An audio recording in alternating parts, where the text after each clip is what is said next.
Are you feeling spiritually lost, like you've tried everything, YouTube videos, online courses, even meditation apps, but still something is missing? Wondering, is this all there is? The world is loud and chaotic, and your soul is overwhelmed, craving inner peace, but you can't find your way back to yourself. This is exactly why I created the Kriya Yoga Masterclass and my proven soul coaching system to help people just like you. This isn't a video you watch and forget. It's a daily spiritual lifeline that brings you back to your soul. So if you're done feeling lost and you're ready to start transforming, then come join us. This is more than a course. This is your lifeline. Go to KriyaYogaMasterclass.com.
Welcome to our September 28th, 2025 Vedagurudev Soul Talks live from a Thailand beach. As you can see, these are real, actual, live Thai palm trees. So we are live transmuting from a Thailand beach right now.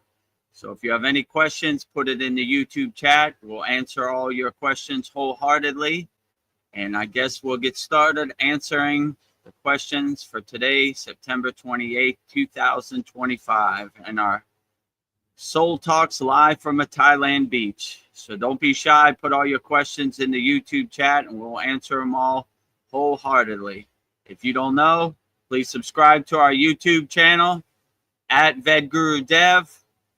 We have almost 1,100 subscribers right now, and all we need to do is get our watch hours up. So watch all of our daily Babaji quotes, all of our satsang, soul talk edits, and all of our live streams. We got a lot of value on there for 100% free. So support the Kriya Yoga family.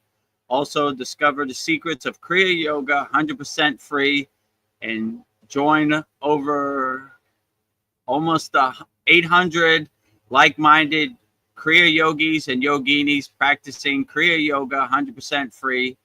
Go to freekriyayoga.com. And if you want to join me, Veronica, Paul, and all of our members in the Kriya Yoga Masterclass and master the supreme science of Kriya Yoga, go to KriyaYogaMasterclass.com. With that said, we'll start our September 28th, 2025 Soul Talks live from a Thailand beach. Namaste, Veronica. How you doing today?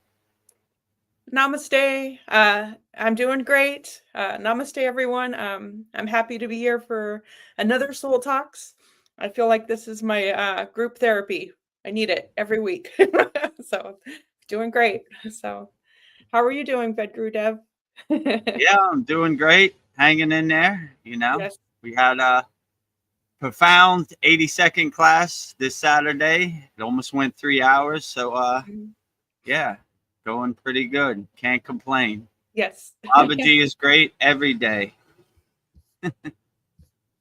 Well, on YouTube, it looks like our friend Tatu Roti. I wrote your name down. Katu Roti. Happy to see you again. And then Sandy. So Katsuroti, and then Sandy. Leaving this message just before you start to let you guys know I will be here listening, just finishing up cleaning the kitchen. She sends us hearts and we'll be back shortly. I can't wait to see you, Sandy. Sounds great. Yeah, these live streams are okay. Listening to you when you go about your daily chores and business. So enjoy the conversation, Sandy. We're here whenever you're ready. Sandy's response is woohoo! Woohoo! We're back.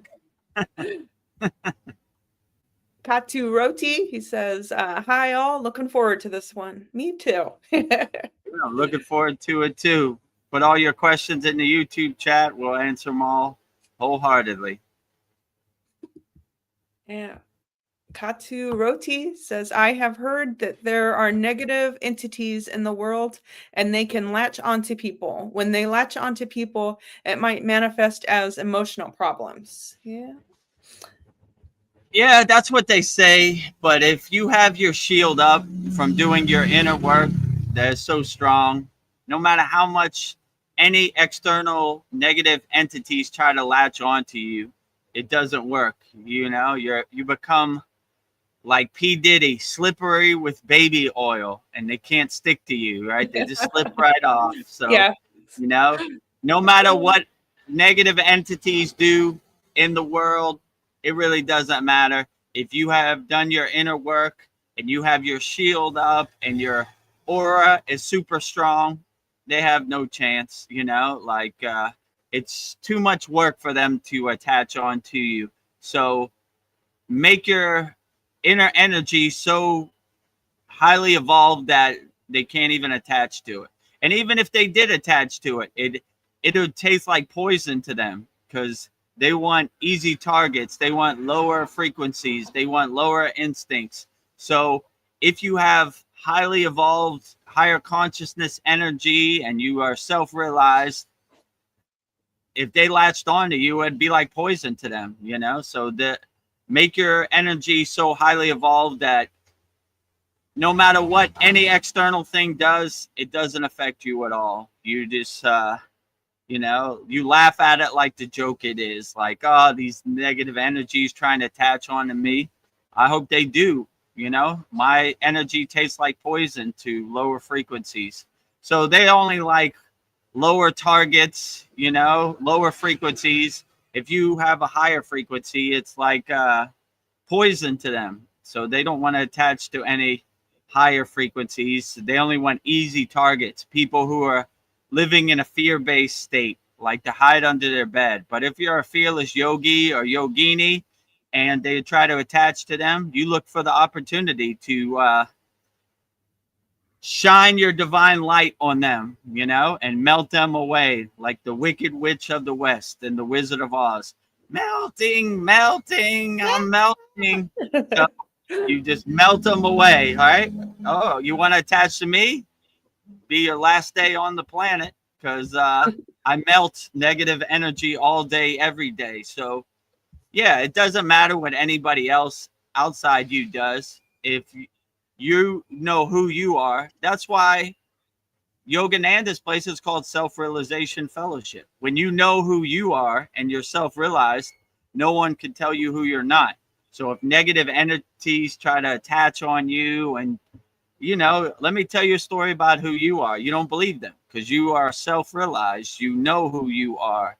So anytime any negative tries to latch onto you, it hurts them more than it hurts you. It's almost a joke to you. I like when Babaji says, death is a joke to me. I am the death of death, right? So if we laugh at death, we laugh at all these lower frequencies, these lower instincts, these lower emotions, and these negative entities trying to latch on to us. I was like, that's the best you got.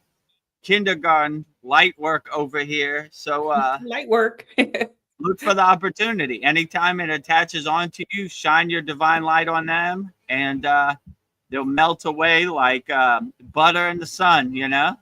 They'll just drift away like morning dew in the sun, right? Just turn them into mist. Turn those energy vampires, those attaching negative entities into dust, you know, shine your divine light on them and be like the sunlight to vampires. They just turn into dust and float away, right? Up in smoke. So don't let any negative entities attach to you and laugh at them like the joke it is. And you'd be surprised how much this dissipates. So when you are self-realized, you realize you have all the power. And you are the king of your castle, the queen of your castle. And if anybody tries to attack you or latch onto you, you have your shield up and you just shine your divine light on them and melt them away like the Wicked Witch of the West and the Wizard of Oz, melting away. I think you just answered Katsu Roti's question. He wants to know if this is true, how do we protect ourselves? The Kavachim shield, doing the inner work. So in our Kriya Yoga Masterclass, we have a protection mantra. It's called the Kavachim Shield mantra, which I use on a daily basis because this Maya delusional world is very overwhelming and very dense and very chaotic. So you need some inner protection. So, I would just do your inner work, stay in a fearless state where you're unaffected by what external circumstances are. Like I said before, no matter how much it rains, unshakable mountain. No matter how much sun, unshakable mountain. No matter how much it snows, unshakable mountain. No matter how much wind there is, unshakable mountain. So no matter what the external entities do, you're an unshakable mountain, no matter what happens. So no matter what Donald Trump says, unshakable mountain. No matter what happens in Israel, unshakable mountain. You know, no matter what Kim Kardashian wears to the Grammys, unshakable mountain. You know, no matter who wins the Super Bowl, unshakable mountain, unshakable mountain, unshakable. You become an unshakable mountain. So, and you don't attach to any outcome or any expectation. So anything that happens in this Maya delusional world, you kind of laugh at it like the joke it is. Like, liars telling lies again. But that's what liars do. They tell lies. I'd be surprised if they told the truth. Not surprised if they tell lies. That's another day at the office. So, yeah, I would just become an unshakable mountain no matter what happens and just shake that dust off your shoulder and just be like, there they go again. I'm not going to attach to it. Another day at the office. That's what liars do. Running their playbook over and over and over, you know. I feel shame for them. But, I'm not going to let anybody's external energies affect my internal energies. I'm going to have my shield up and protect myself. And the best way to have your shield up is to have a good mindset, you know? Like, no matter what happens in this crazy Maya delusional world, I'm unaffected by it. So bring the best you got. Come at me, bro. Come at me, bro. Namaste, Paul. Namaste, Paul.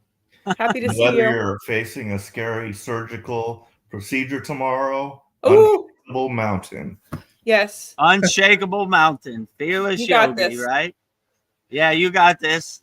I don't know if you saw the 82nd class, but all of our members were sending well wishes to you and Veronica, helping you overcome your whatever health issues you're going through and clearing the path for successful procedure.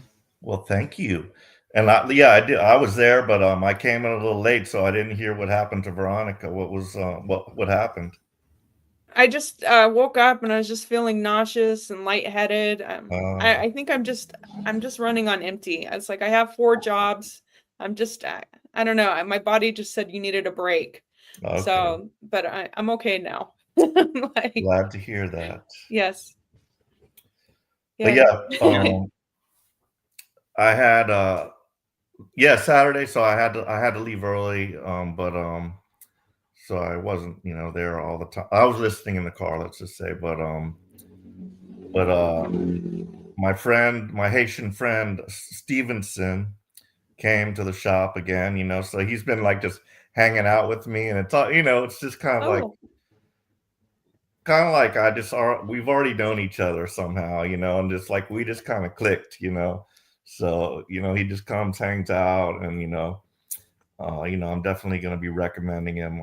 I think he'll get the job, but I went in because we talked for a long time, and I went into more stuff about his experiences as a kid in Haiti, growing up with the voodoo religion.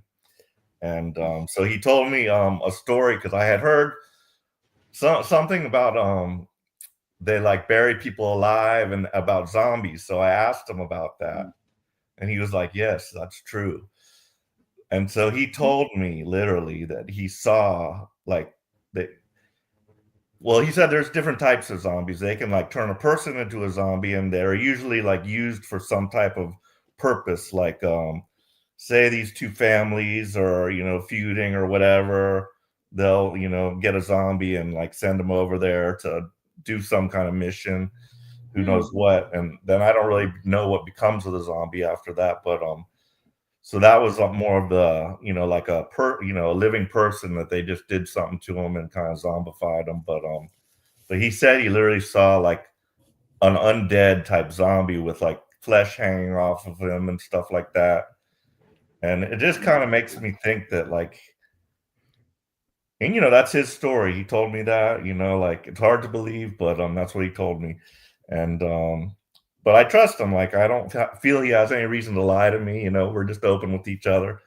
And but I just feel like anything that's out there in popular culture has some basis in reality, and whether or not it's like a zombie as we would see in the movies, it might be some other, but he said it was, kind of like that. But other things, we talked about vampires and stuff, but a vampire could be many things, energy vampires, this or that kind of vampire, and like the skinwalkers, that type of thing. So there's your werewolf.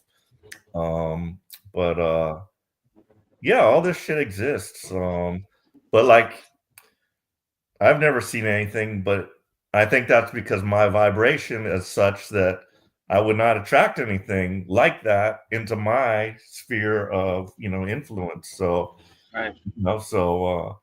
I vibrate too high, and that pushes anything like that away, So, but it was very interesting and fun conversation. So I'm sure there's more stories that are coming, But yeah, it was a fun chat, And I mean, usually I'm like, I can't wait to get out of there. I sometimes leave early, but I usually leave at like, I say I'm going to be there till 4. No, I say I'm going to be there till 5. I usually leave at 4 if I don't have anybody coming, but we were there till like 7. We're like, oh, it's dark outside. We got caught up in all this conversation we were having. And then another friend of mine, like this morning, sent me some pictures from my childhood days when I had braces. I was in the Scouts. I had long hair. Did you ever have long hair, Vedagurudev? No, I always had pretty short hair. Okay. That's always been my style. Like, but I picked that up off of these guys that lived with me. I saw their long hair. I thought, oh, that's cool. I want long hair too. And yeah. And one time, actually, my parents wanted to give me a haircut, and I didn't want it so bad. I went and hid under my bed, and I fell asleep under there. And oh my God, it was horrible because they thought I was gone or I had run away. They had the whole neighborhood out, looking for me, all because I didn't want to get a haircut. Yeah, like hell no. The things we do as kids, it's pretty crazy. But just going down memory lane, seeing all those pictures. So then I've mentioned, I probably mentioned this before, but I had a little friend. We were 13 years old, and he got struck by a car. So I asked the same guy, because we were both in the same scout troop, and me and this kid went to different schools. I said, well, you remember Andy, and we had talked about it before. Like, do you have any of the old yearbooks? So he went through his yearbooks and found a picture of Andy, because I didn't have any picture. I didn't remember fully what he looked like, but so he sent me a picture. So now I've got a picture, to remember him by. And so yeah, several times, some psychics had said, and I couldn't remember. They said there's somebody there, somebody that might have died, and I couldn't play. I was like, I don't know anybody like that, but eventually it came through to me like the last time, and I realized it was Andy, you know. Like he's out there like watching my life or whatever they do up there, you know, like just kind of a weird thought. But we have guides, you know, he might have turned into a, who knows what he is doing watching me, but I feel like he's around. But weird stuff. Yeah, so that's about it. But and I'm gonna be having to get to bed here because I got to get up at like 4 in the morning. But oh, for your surgery? yeah, but I'll be listening until I have to go to sleep. But I'm gonna pop onto YouTube now. Okay. Well, it's good seeing great. you, Paul. Yeah, it was great seeing you, Paul. Nothing but the best of luck, and we'll try to clear the path as best we can for your surgery tomorrow. So no complications. It's smooth sailing, right? And when you go into surgery, go to your happy place and just be on a beach in Hawaii drinking your coconut, you know, having a good time, you know. Don't, you know, try to dissolve as much fear as possible, you know. I'm not all that nervous, you know. I feel everything will be fine. My daughter's gonna take me, and it's gonna be great. Yeah. But, outstanding. We wish you all the best. I'll laugh Paul. at it like the joke it was. Like when I'm back at home, I'll be like, "That was nothing," you know. Yeah, that was nothing. And then you can breathe easy. Oh yeah, it's gonna, you know, so important yoga. So I'm really looking forward to that. You know, but so all right. Well, I'll tune into YouTube and I'll continue listening. And if I have anything to add, I certainly will. Okay. All right. Okay. Thanks for joining us, Paul. All the best. Thank you. Thank you, Paul. Sure. Well, Sandy has a comment for us. She says that it can be really challenging for me to leave my home. Often I don't leave home for weeks, sometimes months.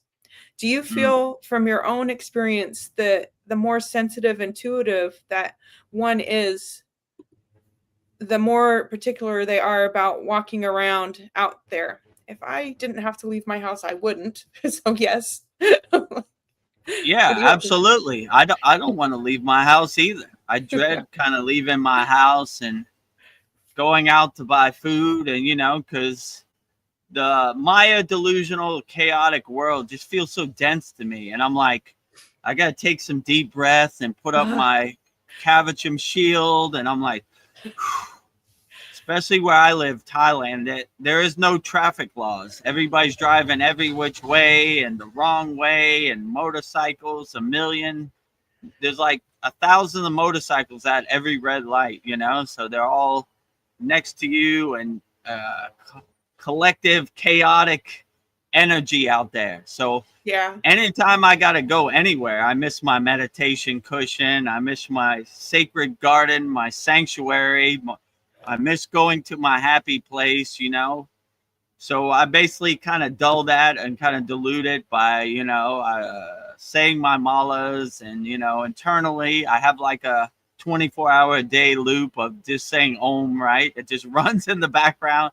So I'm trying to have that carry me through the Maya chaotic world. But yeah, if I never had to leave the house, I never probably would. I would just stay in my sacred meditation room, my sacred sanctuary, you know, and just be alone with myself. But yeah, I agree. When you raise your vibration or your consciousness, or you become self-realized, this Maya delusional world doesn't have the pull that it used to have, and you kind of dread going back to the Maya delusional world.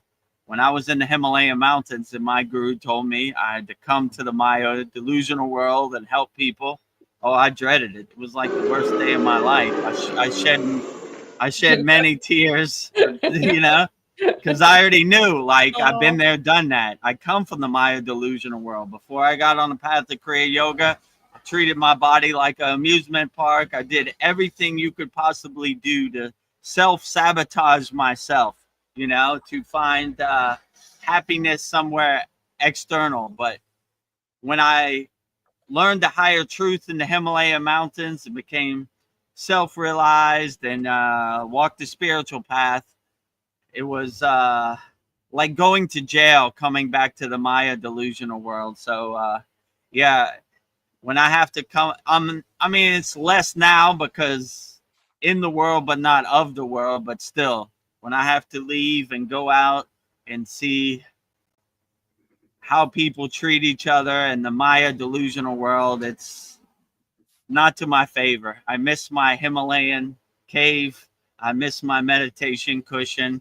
I miss my sadness. So, yeah, I would agree with you, Sandy. The higher you raise your consciousness, the more ugly you see the Maya delusional world out there, and you just don't want no part of it. You know. So, only do what's necessary. You know, my guru used to say, one foot in the world and another foot out of the world, or in the world or not of the world, right? So if you have the right discernment and the right discrimination, you kind of laugh at the world like the joke it is, like, this crazy Maya delusional world. I'm not attached to it. I don't have no expectation. It just does what it does, you know? And when you see the world as ever changing, then like that's what it does. You know, I'm not attached to it. It's not going to adjust to me. I got to adjust to it. So I stay light on my toes.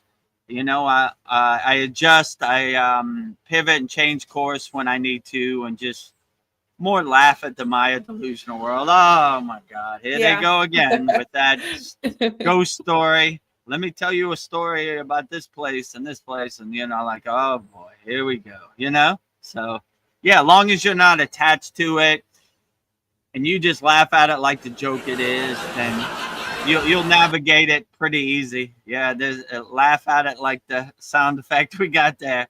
Just laugh at it like, oh, there they go, like, you know. So, yeah, when you just look at it like a comedy on the stage of the universe or the movie screen of the universe, and you're just a detached witness in the audience, creating some separation between you and the ending of the movie. You know, most people want to change the ending of the movie.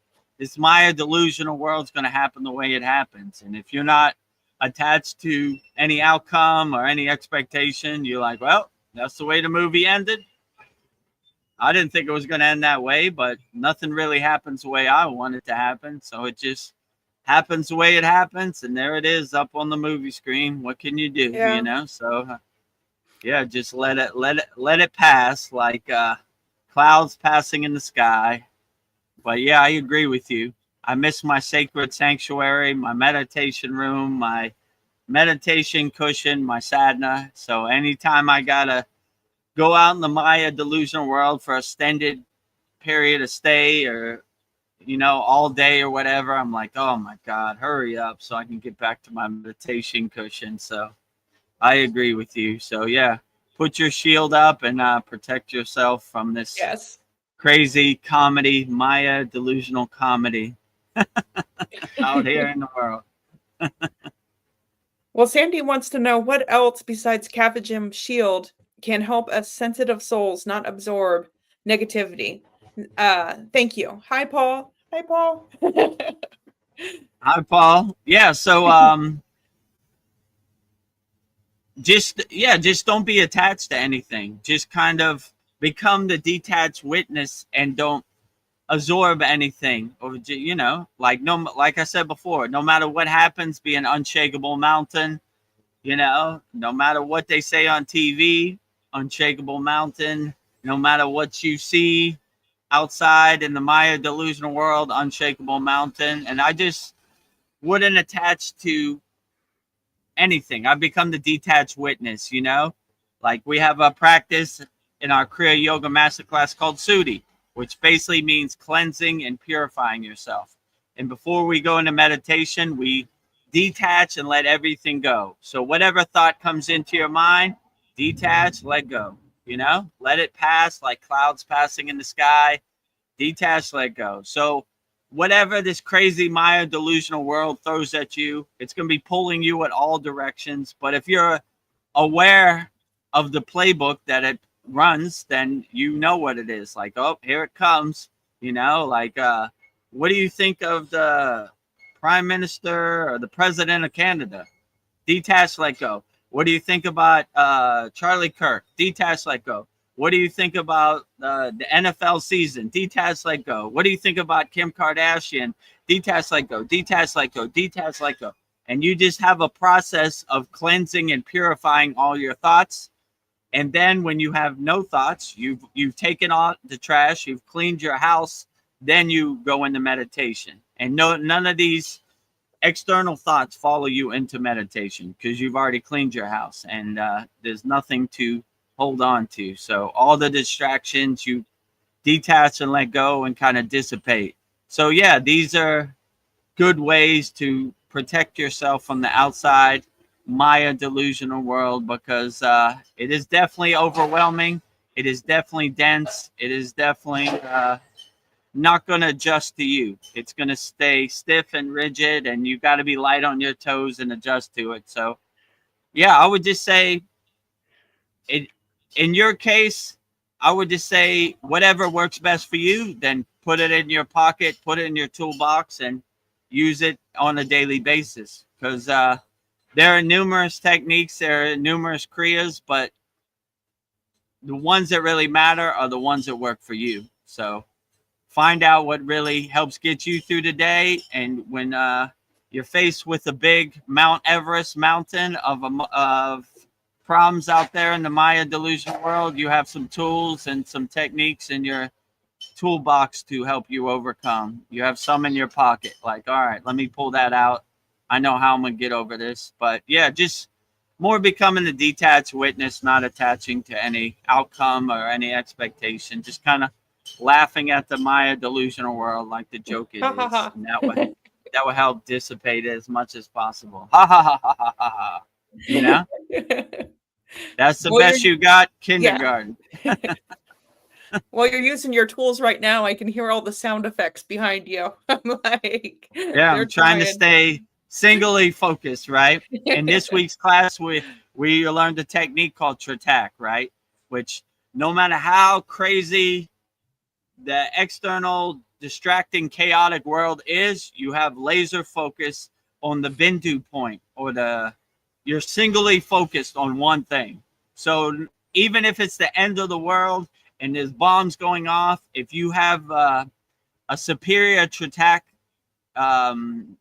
technique, you'll have that yogic stare, that yogic gaze that will be unshakable. So, you know, yeah, in this thumbnail for this live stream, I'm in a state of Tratak. You could see me, right? Yeah. I have the yogic stare.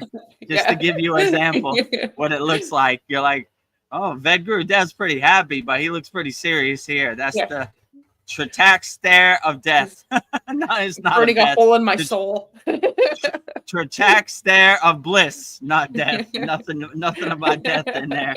Happy stare. It's a happy stare, but you're basically singly focused on one single point of emphasis. You know, in our class we use a candle flame, but you can focus on anything. And when you learn how to master that, nothing can shake your mountain. You know, nothing can shake your concentration or your yogic gaze. So yeah, that's a good one, Tratak. So yeah, I would just say have some tools in your toolbox, and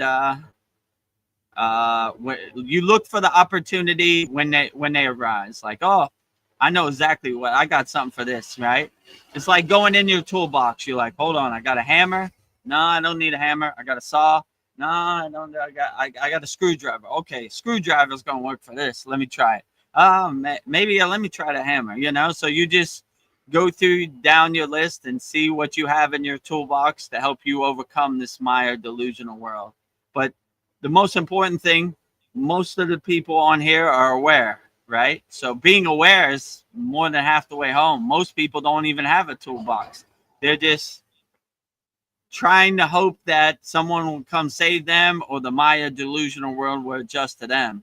And it doesn't really happen that way, you know? So, and they get frustrated and they get disappointed. But when you have some tools, you look for the opportunity, like, oh, I was wondering when I was going to use this Trittac. Here it is, right here. Today is the day. Let's get to it, you know. So you look for the opportunity to use the tools that work in your toolbox. But what tools might work for me might not work for you, Sandy. So it's good to find out what works for you the best. What are the best tools for you? So, you know, it's not like one size fits all, you know. My tools are individualized and personalized for myself and tailor-made for me, and your tools should be individualized and personalized for yourself. So what is the best technique? Whatever gets you through the day, that is always the best technique. It might be different for me or you, or it might be the same. But yeah, use your own discernment and discrimination, and open up your toolbox and use those beautiful tools you have. And I'm sure you have a lot of great tools. Well, Sandy says 4 jobs, Veronica. Definitely prioritize self-care. Yes, definitely. Yeah, And definitely. But if you don't love yourself first, then how can you love others? That's what they say, right? So always self-observe yourself, always take care of yourself first, and then you could help other people. But if you're running on 10% battery, it's just not going to be the same. So always take care of yourself, prioritize That's yourself. a hard word to say. Prioritize yourself. Okay, I'm getting it, you know. So prioritize yourself, and then you can help other people, but always help yourself first, right? So start with A1 day one first. Yeah. Yeah, the plane's going down. I'm grabbing the oxygen mask first. Like, save yourself. Right. Oh.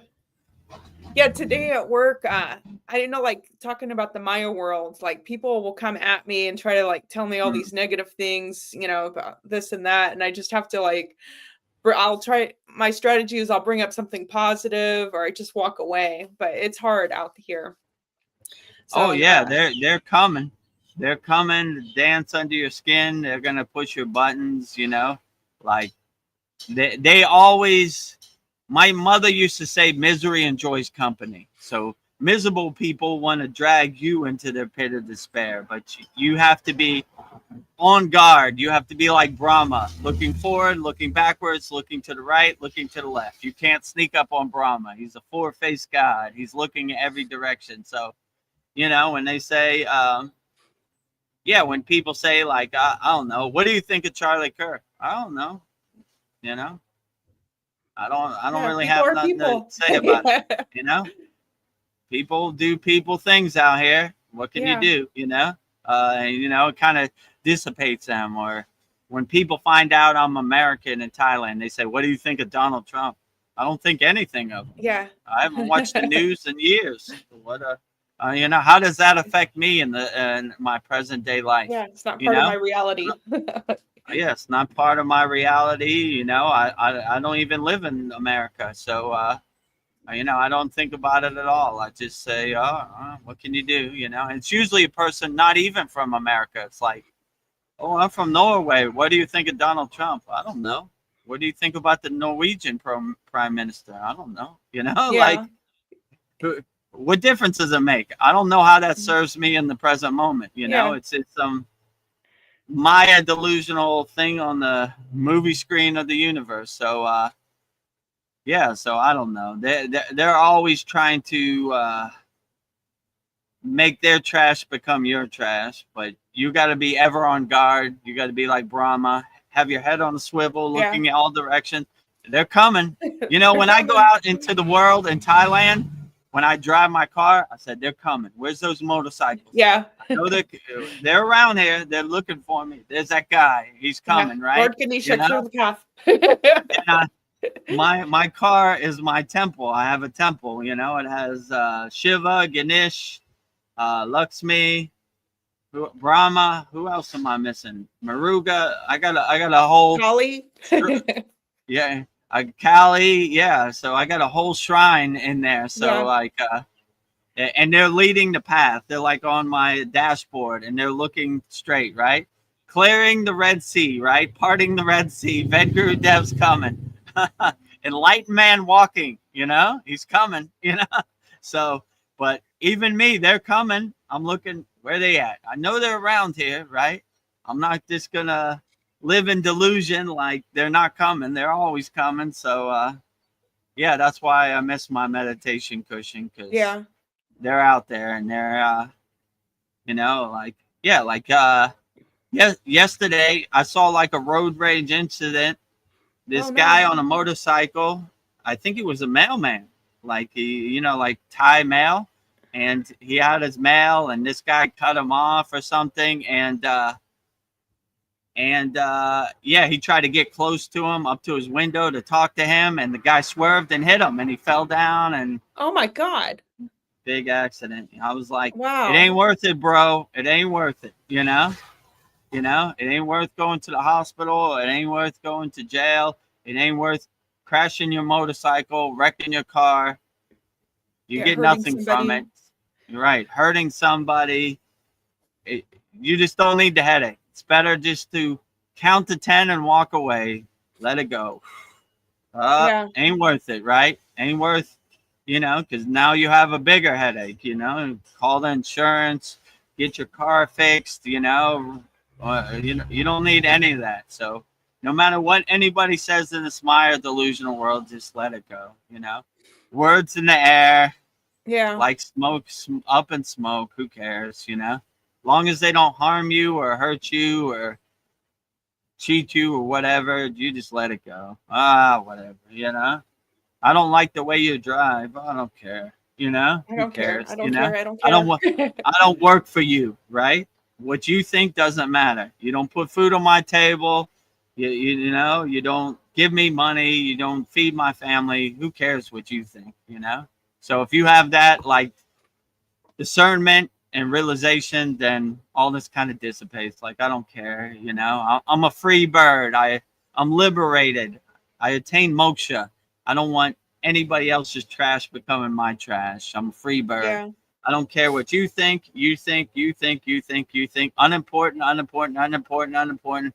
And you begin to see like all these people are unimportant, you know, pretty much, you know. If they don't uplift you, who cares what they think? So, but they're definitely going to try to drag you into their pit of despair, because that's what this Maya delusional world does, right?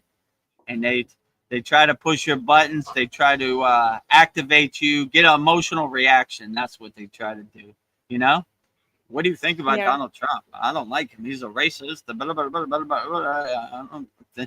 But if you say I don't think nothing of it, who? Or that's even better. Who? Just say who. Who? Donald Trump? You don't know Donald Trump? No, I don't know him. He's not in my family. I don't work for him. Why would I need to know him? You know, and then they kind of walk away in like disbelief, right? They're like, this person doesn't even know who Donald Trump is, you know? I know, but I just don't want And to then they engage shake their with head and walk off. right? How do you not know who Donald Trump is? My don't care. TV is all ornament, and I haven't watched it in years. And it's after the C word thing, who watches TV anymore? Yeah. It was like a constant all make-believe. bombardment of your consciousness, and you know, they're lowering your frequency, getting you into a fear base, showing you the numbers every night to get you so scared. You're hiding under your bed. The sky, you're chicken little. The sky is falling, but you don't care. Then it has no effect on you. So, what do you think about Charlie Kirk? Who? You know, like I know, but I just don't want to get in. I don't want to waste my energy on something I can't control. You know, so what's the use? So yeah, if you see most of these important people are unimportant, you don't work for them, you're a free bird, then it dissipates their argument, and they can't push your buttons, they can't get under your skin and dance around. You just say, yeah, okay, whatever, you know. Yeah. So yeah, use that. Who? That's all you have to say. Who? Yeah. you know, you know, Yeah, that pause is so important. Like people just react so quick to things. Like I don't know, like people who push your buttons you were talking about. I don't know, you get yeah, angry, but underneath that anger, like, what is it? Is it am I hurt?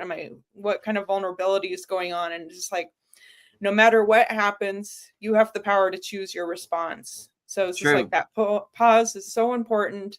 And then I'm learning to just pause and just observe. And I'm seeing it happen, but I'm just pausing so I don't become like emotionally attached to whatever's happening. Right. I don't know, I'm learning how to do that. And it's just like it's so, like if you don't pause, it's just like, how dare you talk to me that way? You don't talk to me that way. And it's just like, Yeah, just take yeah. a minute, Veronica, It's just like pause. it's like a snowball effect. It's like an Yeah. avalanche. You start Yeah. getting your blood starts boiling, and you start poisoning Yeah. yourself. Let me tell you what's really going on in the Do you know world, who and I am? you know who I am. You Yeah. know, like this type of stuff. So Yeah. yeah. So when I was younger, I don't know when this was, maybe the 90s, they had a commercial on TV. It was a PSA, a public service announcement. The woman is cooking eggs and her baby's crying and she's getting frustrated and she's getting overwhelmed and she just snaps and she breaks and she goes to hit the baby. And right when she goes to hit the baby, it pauses and says, before you do something you'll regret, just breathe and count to 10 and you'll be thankful you do. And yeah, my father used to drive me past the prison. He said most of those people in there made a split-second decision. They didn't take the time to breathe and think this out. They were going to show that they were a tough guy, but no one's tough in prison. They're all a bunch of people in cages, so don't be like them. Don't throw, what he used to say, don't throw bricks at the penitentiary wall, right? Don't test it. You don't need it. You know what I'm saying? Like, breathe. It's not worth it. It's not, like I said, it's not worth crashing your car, fighting somebody, and there are a lot of people, I'm going to show this person, they punch them, they hit their head on the curb, they die, and now you're in jail for manslaughter for 20 years or whatever, so don't waste your life. Don't throw your life away on a emotional split-second reaction. Just don't get attached to anything. People are crude and ugly out here, and they're going to try to push your buttons and dance under your skin. But if you don't let them, then you just laugh at them like the joke it is, Like, yeah. And who wants to go down with the ship anyway, Like I said in our last hat song, if someone tells you, you know what, we're going to show everybody. I want you to get a rifle, go up on a roof, and do something you shouldn't, don't do it, dude. Don't do it. Don't listen to anybody, right? Don't do it. Don't do it, Let people be happy and go home to their family, and who cares about the narrative, Like, so it's time in 2025 that people to wake up. Like, nah, that don't serve me. Why do I need to do that? I'm not going down with your ship, And once you do something like that, they ain't going to help you. All they're going to do is use you as a patsy and point at you. Like, see, I don't know. He's crazy. He's crazy. I didn't get up on the roof, So, when you see it like that, then don't do anything. Don't get attached to any narrative. Don't get activated or radicalized by any narrative. Just don't do it, Like, no one can tell me to get on a roof and I wouldn't do it, I'd be like, hell no, you crazy? Nah. I called the police on them. There's some guy telling me to get on a roof. Come arrest him, He's crazy, not me, Woo! Get them. Get them. They're crazy. They're deluded out here in this Maya delusional world. They're drinking the Kool-Aid. Stop drinking the Kool-Aid. It does not serve you. Do what serves you in the present moment. Don't let their Kool-Aid become your Kool-Aid. Like, I got a good idea. Why don't you join the army and get on an airplane and go hurt some people in a different country? Freedom. No. I don't want No your freedom. Kool-Aid to become my Kool-Aid, right? You know, democracy. No, I don't want your Kool-Aid to become my Kool-Aid, right? Yeah. I'm not hurting anybody, no matter what your narrative is, you know? Also, So, something I want to be proud of myself, how I react to situations. I want true. my soul to be proud of me and be like, you know, she didn't follow the crowd. She did her own she did her own thing. I want to how I the only we don't have a lot of control, but we have control over how we react to things. True. And I want to Absolutely. be proud of myself. Yeah. I make it a practice of before I go to bed, going in my bathroom, looking in the mirror and self-observing myself. And yeah, good thing you said before, Veronica. We do Tratak in the mirror, and we use Yeah. ourselves as our Bindu point, and we look at our soul. And how did I react today? Well, some things I could have done better, but some things I was pretty proud of. So we're making progress, you know. Even if it's 1% a day, that's still progress, you know. So self-observe yourself and say, yeah, I'm proud of how I reacted that, and don't have any emotional reactions, or as less as possible, you know. Like I didn't react to that emotionally, you know. Like some people try to get under your skin and get an emotional reaction from you, but if you don't give them any, they lose all their Yeah. power. Don't give your power away, you know. Hold your power Don't. tight, right? So, you know, but however they try to come at you, you're ready for it. Like, Yeah. good one. Not going there with you. Not doing it, you know. Not today, not ever, Not you today. know. So I'm a self-realized being. I don't get caught in these ego traps, you know. So I'm aware of it, and yeah, just think of that mirror before you go to bed. Like, Yeah. oh man, if I did this, I would have to look at myself in the mirror, and I would not be proud of that. So I'm gonna Yeah. just not do it to myself, and let be the best person, help as many people as possible, love as many people as possible. You can never go wrong with that. But yeah, if you look at yourself in the mirror every night, then be happy who's looking back at you, and Yeah. that will help guide you, right? Yes, I want to. Looking at you, I'm looking at you, Soul. right? I'm looking at my soul. Vedagurudev, what was that? Well, you know, you know, yeah, you're right. You know, I got to do better. You know. Yeah. You know, Tomorrow's a new did day. you eat Skittles today, Vedagurudev? Oh, you know, I wanted to taste the rainbow. You know, Yes. yeah, I did it. I enjoyed it though. You know, but yeah, you're right. We can't eat Skittles every day. That's not Yeah. going to be beneficial. Once a month, maybe. You know, have a cheat day. Yes. so, so Aw. yeah. So always be happy who you see in the reflection in the mirror. You Yeah. know, and that will help guide you. That's a good technique to do, you know. Absolutely. Well, back to zombies. Sandy says zombies. Now I'm really anxious about going out. Yeah. And then there's you know what Paul was talking about, we've been flooded with so many zombie movies. I believe there are zombies because, you know, Hollywood puts out like half truths, so things that are actually to prepare Yeah, us. what do they call that? Projective programming, right? Yes, Like yes. trying to tell you what's going on, but indirectly to plant a Yes. seed, right? I mean, Yeah. depends how you define a zombie. My guru used to say, everybody out here is sleepwalking with their eyes open, you know? Yeah, So I looking at their guess cell that's kind of phone. saying that, you know, NPCs, yeah, like, yeah, when I went to America, there's people that they're so hypnotized by their phone, they'll just sit right on you. Yeah. If you're like on the bus or the airplane or whatever, they're like, you know, Yeah. they're so hypnotized by their phone, they don't even look where they're going. They bump into you.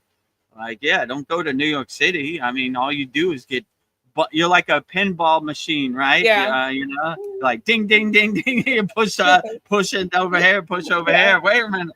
You know, get out of my way. Rat race, get out of my way. Elbow you, push you out the way. Yeah. You know, looking at their phone, run right into you. So, Like, excuse, I exist. yeah, I exist, right? So, yeah, don't be a pinball in the pinball machine of this Maya delusional world, right?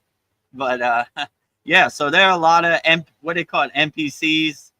Yeah, so I mean, there are a lot of zombies out here, but if you're an unshakable mountain, you're unfazed by them, unaffected by them. Like zombies do what zombies do. I'm just gonna stay away from them. They don't exist in my universe, so I don't know. I don't see any zombies where I'm at. So go to your happy place where no zombies exist.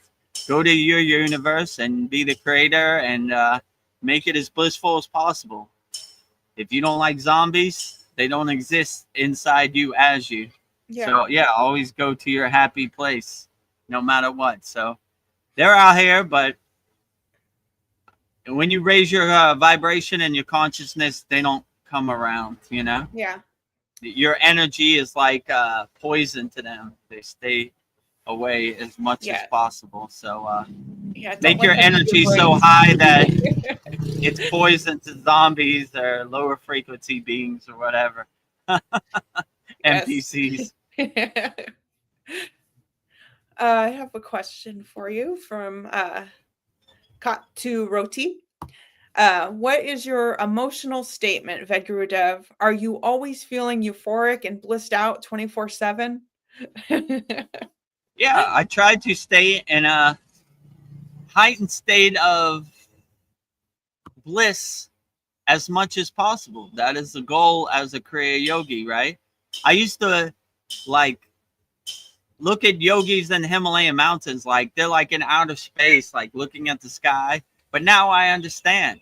I want to attain that as much as possible. One of the most highly evolved yoginis, Ananda Mai, she couldn't even feed herself. But most people would think that looks horrible, but I thought it was totally beautiful, right? She was in such a state of samadhi, such a permanent state of samadhi, that she didn't even want to take the time to put a spoon in her mouth, you know? That's where I want to attain, you know? Yeah. So, and people were like, what'd she say? What difference does it make if it's my hand or your hand, you know? Yeah, it's all the same. It's all the same, you know?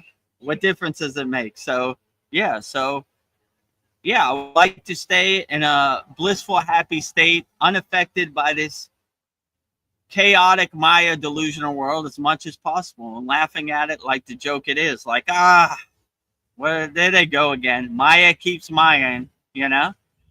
So yeah, I would that's the ultimate goal, you know, the many goals in the Kriya Yoga. Satchananda, absolute being, absolute consciousness, absolute bliss, you know? Samadhi, just enlightened state 24 hours a day, unaffected by anything. Time has no meaning in samadhi. Weather has no meaning. Food has no meaning in samadhi. So these are all great goals to obtain in Kriya Yoga. So yeah, stay happy every day. God is the best artist of all, right? And yes, he is. Or she is. It's so outstanding, you know? Look at these palm trees. Look at this ocean. Look at this wind. Wow. You know? And when you open up your consciousness and you become self-realized, then here comes some time. Oh my. There goes Vedagurudev on his live stream. Pump it up, you know? Yeah. Let's make raise the roof. Let's drive by, raise the roof, right? Put your hands up, guys. Yeah, so I would say that's the ultimate goal, just to stay happy, you know? And yeah, if you realize happiness is internal, not external, you will be not affected so much by the glare of the Maya delusional world. So my emotional state would just be happy. Life is so great. God is the best creator. The sun came up today. What a beautiful sun it is. You know, one of the practices we do in Kriya Yoga, we have a song called the Science of Sun Worship Song. We start our day off with giving praise and love to the highest light, the highest Jyoti, the highest Deepam, the sun. So we praise the sun. thank you, son. Yes. You're doing the greatest job of all. You came up today. Keep up the good work, you know? Yes. So when you have that right mindset and that right perspective, you're happy about everything, because all deities, all ascended masters, all spirit guides, all light beings, they're doing all the heavy lifting, all archangels. So keep up the good work, you know? Life is great when you have the right mindset and the right perspective to see it through the right lens. Let's say it like that. So I try to stay blissful, and no matter what happens, I try to keep a smile on my face and a good perspective, right? So Yes. I wake up with a smile on my face, and I try to carry that smile 24 hours a day, right? Not just first 5 minutes, 24 hours a day. So keep smiling out there. Yes. You Keep know, smiling, even in your dreams. it'll carry you through the day. I just heard you were talking about Ananda Miyamai. I just heard a great quote from her. It was, all this world is but a dream, so long as one does not know thyself. So True. it's all delusional That until is- you know your. That is the real yogic perspective that they would always say. It's all Maya. We're not attached to it. It's all a dream, you know.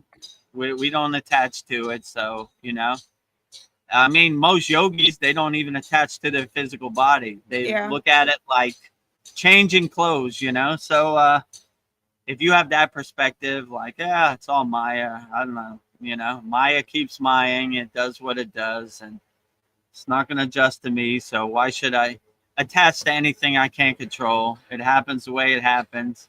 It's all a dream, you know. Katu Roti. The next question is, what do you think of the book Autobiography of a Yogi? Is there any specific way to read it? I mean, Autobiography of a Yogi, that's like the Kriya Yoga Bible. I mean, it's a Yogananda is probably one of the greatest Kriya yogis to ever live, you know. Comes from a very pure lineage, a very pure Parampara, Lahiri Messiah, Sri Yukteswar, Yogananda. I mean, the list goes on and on. So, yeah, Autobiography of a Yogi is an outstanding book. And, you know, it probably most of the people in the world got on the path of Kriya Yoga just from that book. So if it wasn't for Yogananda, we might not be having this Kriya Yoga Babaji discussion, you know, and most of the people are familiar about Babaji from the book Autobiography of a Yogi. So yeah, it's the greatest book. But the problem, well, there is no problem. It's a pretty flawless book. I would say the only thing, they don't teach you how to do Kriya Yoga, right? There's a lot of good stories in there about Kriya Yoga, but they don't really divulge any techniques, let's say it like that. So yeah, if you want some techniques, join our free Kriya Yoga school or join our Kriya Yoga masterclass. So, but yeah, I would say it's a definitely a great book. Yeah, all the information's on the screen right there. freekriyayoga.com, Kriya Yoga Masterclass, and our YouTube channel at Vedagurudev. So yeah, I would say, I mean, Autobiography of Yogi is the greatest book. How to read it? I don't know. Start from the first page and just you know, it's hard to put down once you get started. It's a good book, you know, and it has many stories about the accomplishments of when people did their inner work and they did their kriyas of what they could accomplish. Let's say it like that, you know. So yeah, and my favorite is the Babaji chapters, you know. Yeah. I'm a Babaji lover, so I don't know, but that's more to the end of the book. So I would just start from the beginning, and it kind of stacks on top of each other, right? So you don't want to skip through it. It's all getting to a certain place, you know. So yeah, I would just read it. But yeah, that's one of my favorite books, Autobiography of a Yogi. How can you be a Kriya Yogi or Yogini and not love that book? And Yogananda's the greatest, you know. All glory to Yogananda, you know. He laid the blueprint, the groundwork, and yeah, we probably wouldn't be here if it wasn't for Yogananda. So thank you for about 100 years ago for writing Autobiography of a Yogi, you know, and changing millions of people's lives through Kriya Yoga. What's better than that? He did the greatest job of all, right? You know, the super Babaji mailman, Yogananda, right? Yes. Yeah, he inspired a lot of people. Yeah, he Still inspired. is. Still is. Yeah, exactly, right? And when they had the fires at Pacific Palisades, Babaji put up his shield, and not my sacred sanctuary, not my meditation garden. So Yes. if you're ever in California, you'll be surprised. Everything is burned down but that place. So I guess God has a special place in his heart for Lake Shrine SRF and Pacific Palisades, and he put up the shield on it, you know?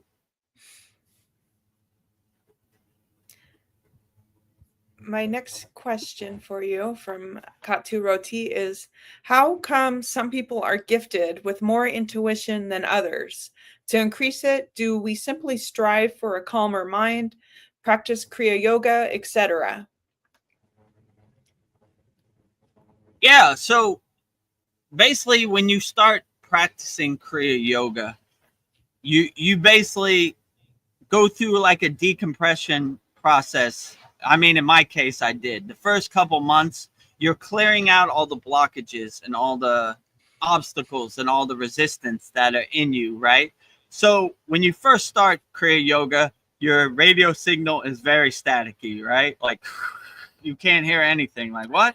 But you're doing these processes of like your pranayama, you're unblocking your 7 chakras, you're kind of clearing out all the blockages that you've collected your whole life. My guru used to say, go down to your basement, open the windows, open the doors, sweep out all the dust, and definitely clear all those pesky boxes that are blocking your doorway to God. So, yeah. So at first, it seems kind of overwhelming because you're kind of exhausting, you're kind of shedding all the blockages that you've collected your whole life. So it's a process, but the more you do Kriya Yoga, the more your signal becomes more clearer, right? Your radio signal becomes more clearer, and you clear out your Sushumna Nadi, right? And you do what's called spinal breathing from the root to the crown. So you're always, instead of dwelling in the lower chakras, the root chakra, the sacral chakra, or the navel chakra, the Manipura, right? You are bringing your energy up, right? You're constantly bringing your energy up, right? You know, and doing that process, you're kind of exhausting all the blockages you're holding on to. It's like a flat. I like the visualization of your chakra as a flower blossoming and exhausting all the trash that no longer serves it, like black smoke coming out of your chakras. So it's a process, and the more you do it, the more your signal, your connection to your intuition becomes more clearer and more, you know, more harmonized, let's say. So yeah, by doing your inner work, you really clear out your signal, and that's when you start to get better intuition. And how could I say this? The pillar of light hits the crown of your head, and who knows, you know, you like even this Soul Talks or the Sat Song, I take no credit for anything I say. I don't even know where it comes from. I just have cleared my connection, and the pillar of light hits the crown of my head, the stream of consciousness, whatever you want to call it, and I just start rambling on about different things. I don't even know. I have no like script or no bulletin point on any of these sad songs or soul talks. I just say whatever hits the crown of my head. So we're basically clearing out the signal so we get a good intuition. So yeah, if I could do it, anybody could do it. It's readily available for everybody. I just, only difference between me and anybody else, I just did the inner work, and I cleared out all the trash in my house and made it clean so I could have a divine connection. So yeah, I would suggest that for everybody. Actually, we need to. How many questions we have? I don't even know where we're at. This is my next question from Katu Roti, but we've got a lot. We've got Yeah, we got a lot. I can't even see where we're at. Actually, I'm looking right now. So I see where we're at. I see where we're at. Oh yeah, we do got a lot. All right, I'll try to stop being long-winded and going on a rant. So I'll not get to them. You're cooking. You're very inspired. So, Katu Roti, what is the end goal of Kriya Yoga? Once enlightened. Oh, did I just say that? What, no, I don't think you said that. Okay. What is the end goal of Kriya Yoga? Once enlightened, what do you think will happen? Will desires fall off because of ego dissolution? Well, that's an interesting question. And I had this question for my guru. He says there is no end goal. We're always a house under construction. So there's always some inner work to do. There's always something to do. There's always something to construct on your house, right? So we just try to get as far down the spiritual path as we can. So if we reincarnate, hopefully we pick up where we left off, and we just try to go as far as we can. So I don't know if there's any end goal, like no finish line. You know, I asked my guru, when we get to the top of the Himalayan mountains, what do? He said, keep going. We keep going, and there's no finish line. There's always some inner work to do. We're always a house under construction. So we just keep going and keep going, putting one foot in front of the other. And you begin to see the fruit and the benefits are in the journey, not in the destination. So you get a lot of breadcrumbs and insights and things that come to you in the journey. So it's not a sprint, it's a marathon. So I just enjoy the ride, you know. I like when Patanjali says in the Yoga Sutras, the line to God is not a straight line, it's a zigzag. So the Maya delusional world takes you up, takes you down, takes you to the left, takes you to the right, you know. You just enjoy the ride and just put your hands up. Woo! You know, here we go. So enjoy the ride, you know, become an enjoyer. It's a beautiful process. It's a beautiful thing. So yeah, I would say there's really no end goal, but to make a long story short, what they would say is the ultimate goal, Satchitananda, absolute being, absolute consciousness, absolute bliss, self-realization, reaching a samadhi state, unconditional love, karma yoga, helping people, selfless service. You can never go wrong with any of these, but pick which one works best for you, and it'll guide you along the path. Yes. So it's not really one size fits all. Everybody has a different definition of what the ultimate goal is. So whatever uplifts you and makes you happy, that is the best goal to have in Kriya Yoga. So well, Kriya Yoga is action, so I guess you can't think your way to enlightenment. You have to take action. True. My guru used to say, we're Kriya Yogis. We don't talk about Kriya Yoga. We do Kriya Yoga, right? So sitting on your couch eating Cheetos and watching football is not going to get you to Satchitananda. You got to do the inner work. You know, thinking isn't going to do the work. Now you got to do the inner work. So yeah, do the inner work, and you'll be surprised how far you could get. I mean, I never in a million years thought I would be doing any of this. So I just did the inner work, and the universe filled in the steps, filled in the blanks for me, and here I am. But yeah, so if I could do it, anybody could do it.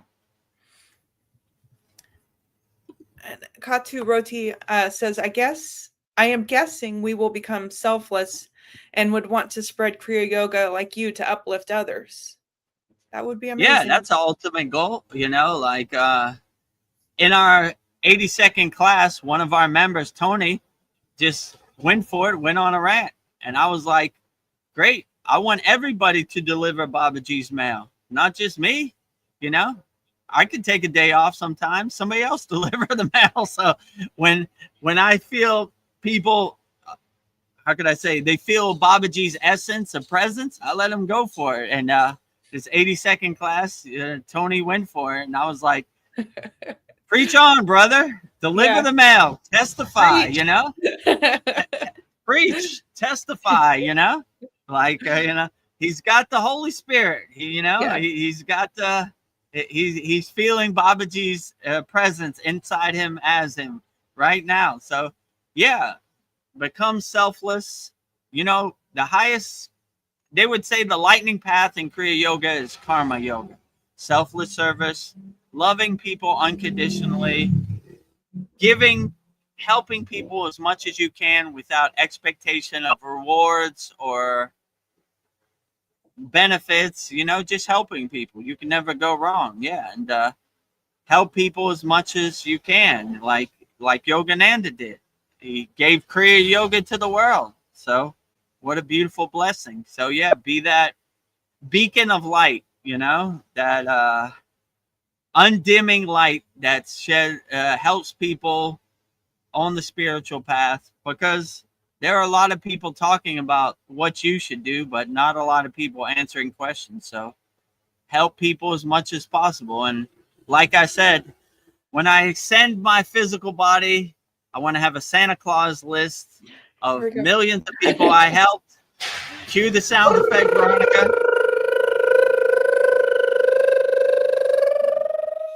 So when I reached, let's say, Council of Elders or the Yagnifier of all Kriya Yoga Ascended Masters, I doubt they're going to ask me how much money I had in my bank account, how many cars I had. They're going to be like, how many people you helped, Vedagurudev? And I said, millions. Look at this Santa Claus list.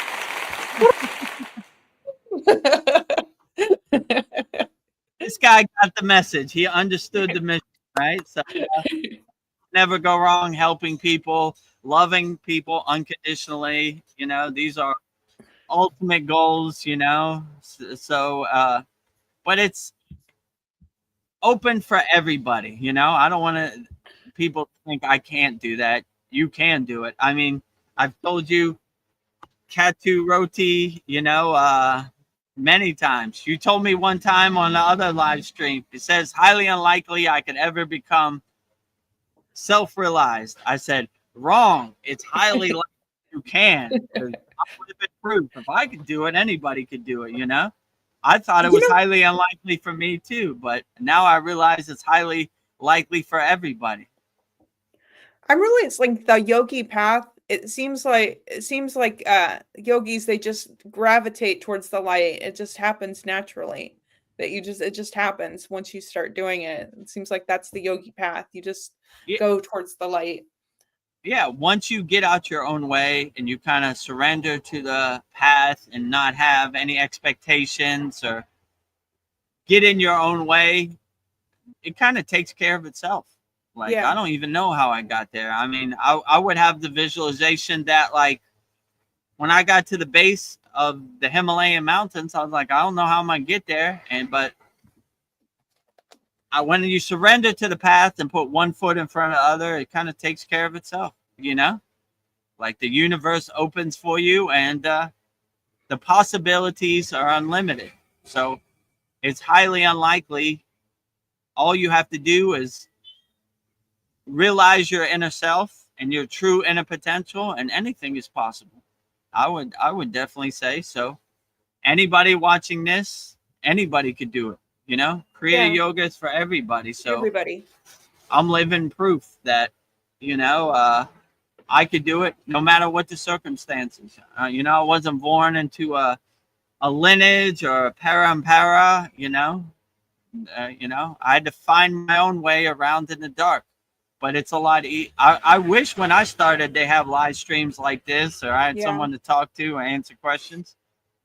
I had no one to ask questions to. You know, even my guru was short-winded. Happy. Happy, Walk away. All the answers are in happiness. All the app, yeah, but that's a real profound truth, you know. So I was like, yeah, I was looking for more like a 20-minute answer, but I guess you're right. Happy, happy, happy is the answer. So yeah, yeah. So yeah, so it's highly likely anybody watching this or who watches this back later can become a Kriya Yogi. If I could do it, anybody could do it. And I don't want you to think like, you know, your ego has a way of putting up these blocks. Well, wait a minute. You don't have no Raksha beads like Vedagurudev. You can't be a Kriya Yogi. Wrong. You can be a Kriya Yogi, use your hand. right? You use your hands. 1, 2, 3, 4, right? 1, 2, 3, 4. You know, you can count on your hands. It's highly likely for everybody. So, you know, don't put any obstacles in your way. Kriya Yoga is for everybody, you know. Just because I wear the uniform of a sadhak, you know, I have the mala beads. If you don't have it, you could still be a great Kriya Yogi. It's for everybody. It's in your soul. Well, Katu Roti has an observation. It says that some people are not interested in spirituality, but I want to help them. Am I just wasting my time by trying to help them? How can I help them? Well, you could help them by just being available, you know? Like, I have a 16-year-old daughter. She's not into spirituality, but I'm here whenever she's ready, right? Sometimes it's divine timing also, right? You know, when I was 16, I didn't want to hear about Kriya Yoga or Jesus or anything. I just wanted to ride my skateboard or whatever. So, like, yeah, it's about divine timing. But just say, if you want to talk about it or you have questions, I'm here, you know? So that helps people too, because some people are ready for it and some people aren't ready for it. So you just make yourself available, and whenever they're ready, then you stay ready so you don't have to get ready. So you answer their questions and yeah, give them some divine insights like I'm doing here on the live stream. So you can't force anybody. You can lead a horse to water, but you can't make it drink.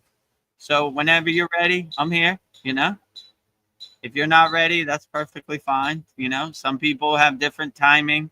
They're on their own time. That's perfectly fine. But when you're ready, I'll answer your questions wholeheartedly. So This is a good question from Katu Roti. Like, what are some ideas for selfless service? looking for opportunities to help people as much as possible. Like just going out of your way, helping people, you know? It could be something as simple, helping an old lady cross the street. It could be giving a couple dollars to somebody who's homeless. It could be working at a homeless shelter, feeding people, volunteering. It could be anything, whatever you feel you could do. That's the best way to do selfless service. So yeah, I would just look for opportunities to help people, you know, like it presents it in many different ways, you know, like if a child wants some candy, but it's too high up and they can't reach it, just give it, reach it, you know, so it doesn't have to be financial. It probably the best way to help people is more loving and, you know, giving people a hug. One of the best yoginis, how would I say her name? Atma, right? She just hugs people, thousands of people per day. That's her selfless service. That's her karma. People line up for hugs and they feel her energy. And that's a beautiful thing, right? So her selfless service is just giving people a hug when they need it. So yeah, look for different ways where you could give selfless service and do karma yoga around your area. I'm sure the opportunity will present itself when you're open to it. Let's say it like that. So, yeah, there are many different ways. Yeah. Well, I have an example this morning. I cook for a living, but I got so in restaurants, people get nominated to like to cook family meal, and I got nominated So I was cooking breakfast and I went overboard. I made like fresh French toast. I warmed up the syrup. I cut up the butter for them. I made scrambled eggs, but I didn't just scramble eggs. I like sauteed the peppers and the onions and the tomatoes and seasoned the eggs. And then I cooked some bacon. And then for people that are vegetarians, I made some overnight oats. And I had some Greek yogurt and some fresh fruit and some almonds and some honey if they wanted to season, flavor the Greek yogurt. I just like when the opportunity comes, I just like, how can I make this the best it can be? And it's like everybody thanked me for breakfast, and I think I made their day just like making a good breakfast. So like if you see opportunities to like enhance things, I always like, okay, now's my opportunity. I'm gonna do the best I can. So I don't know, that's service to me too. So whatever you do the best you can at it. So yeah, so be this best karma yogi you can, do the best selfless service you can, and look for opportunities like, oh, I'm gonna go over and above the Call of Duty here, right? Yeah. So I'm gonna do it as best as I can, not because I have to, not because I'm gonna make more money, because it makes me feel good to realize my true inner potential and be the best person I could be. Yeah, they're all Actually, every day's. Oh, go ahead. Yes. No. What were you gonna say? There's a new person way down here called Dave C. Yes.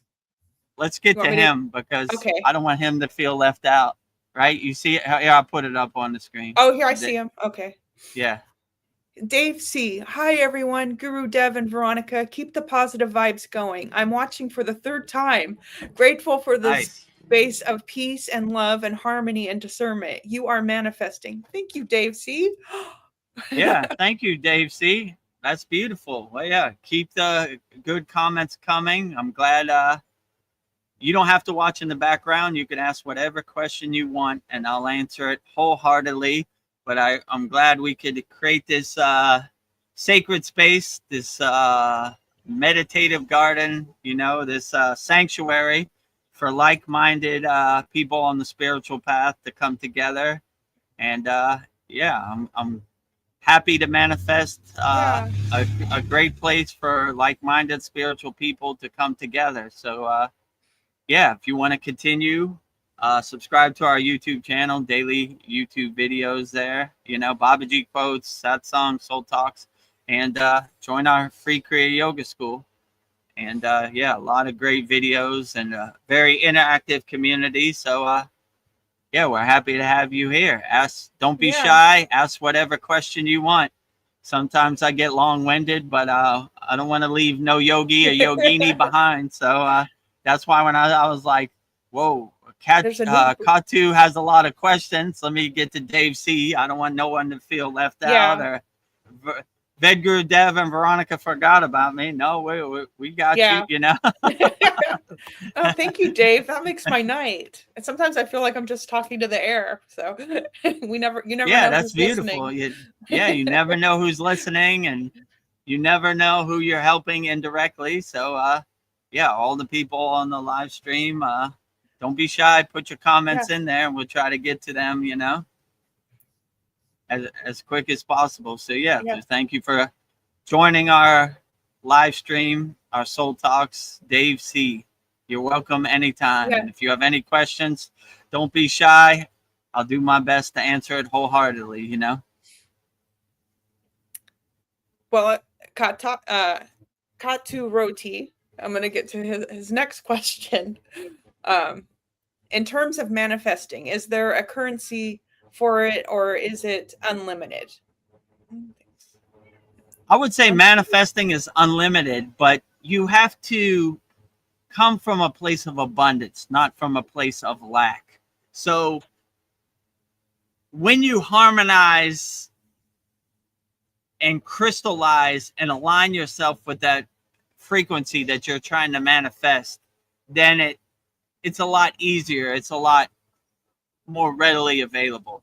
So I would say manifest on a higher frequency from a place of abundance, not from a place of lack, So my guru used to say, when you run towards money, money runs away from you. When you run away from money, money runs towards you. So that's kind of the yogic perspective. We put our requests out there in the universe, and we let the universe fill in the steps. And with a loving frequency, a higher frequency, not like a lower frequency, like a place of lack, like woe is me, I don't have no money, how am I going to pay my rent? This drags you more into the pit of despair. So you always want to come from a place of abundance, like I'm satisfied, I'm content with everything I got. God is great, you know. If you want to shed some light on me, I'm asking for this in the present moment. I just put it out there on your own time, you know. And these spirit guides and these ascended masters, they're on their own time. So if it doesn't happen tomorrow, just keep going till it does happen, you know. What might be a couple months for us might be a second for them, where they're coming from. So give them a chance. In our Kriya Yoga Masterclass, every full moon and new moon, we have a yagna, right? And our members send in their problems to burn up in the holy fire. And we keep burning them up till they're gone, you know? So it might not happen the first month. It might not happen the second month. It might not happen after a year, but we're going to keep burning it till it does happen. So we're... You know, God, I work for God. God doesn't work for me. So on his own timing, right? Whenever you're ready, I'm here, you know. It'd be nice, you know. But if you ask for something like helping people, what do they got? There's the Maya world. I think that's a coconut lady, actually. Oh, do you want to run and get a coconut? Oh, they're already down the street. Oh, okay. You know, yeah. Well, you know, treat yourself, Vedagurudev. If I would have saw him over there, I could have stopped him. You know, I could have got a live coconut right off the truck in Thailand. Yeah. So I would just say, come from a place of abundance, not from a place of lack. You can never go wrong that kind of way, you know. So. Yeah, that would be my answer. Great answer. Let's see. If people can read other people's minds, then do people have true privacy within their mind, thoughts, etc.? Actually, I've had this thought. If somebody's trying to read my mind, can I block them from reading it?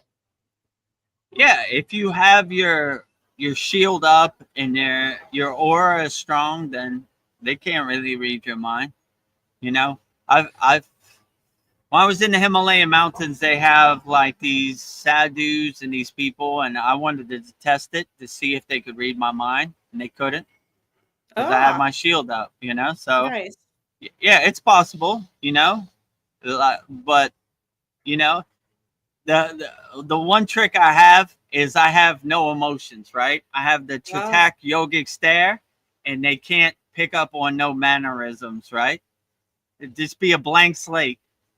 If you don't have nothing in your mind, how can they read it? You know? Detach, so let go. If you feel somebody trying to read your mind, don't have anything in your mind, right? Yeah. And they're like, and maybe they'll start making up some stuff, and you'll be like, nope, you know. So, yeah, I've done that. He's giving the yogic stare of death, stare right into their eyes, or the yogic stare of bliss, right? Yeah.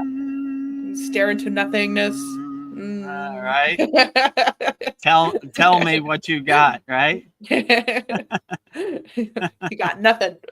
You got nothing. Stay empty. Yeah. So I've tested this with like mentalists and different people, and they didn't have no success. They got kind of frustrated. Yeah. But stay empty, and there's nothing for them to read, right?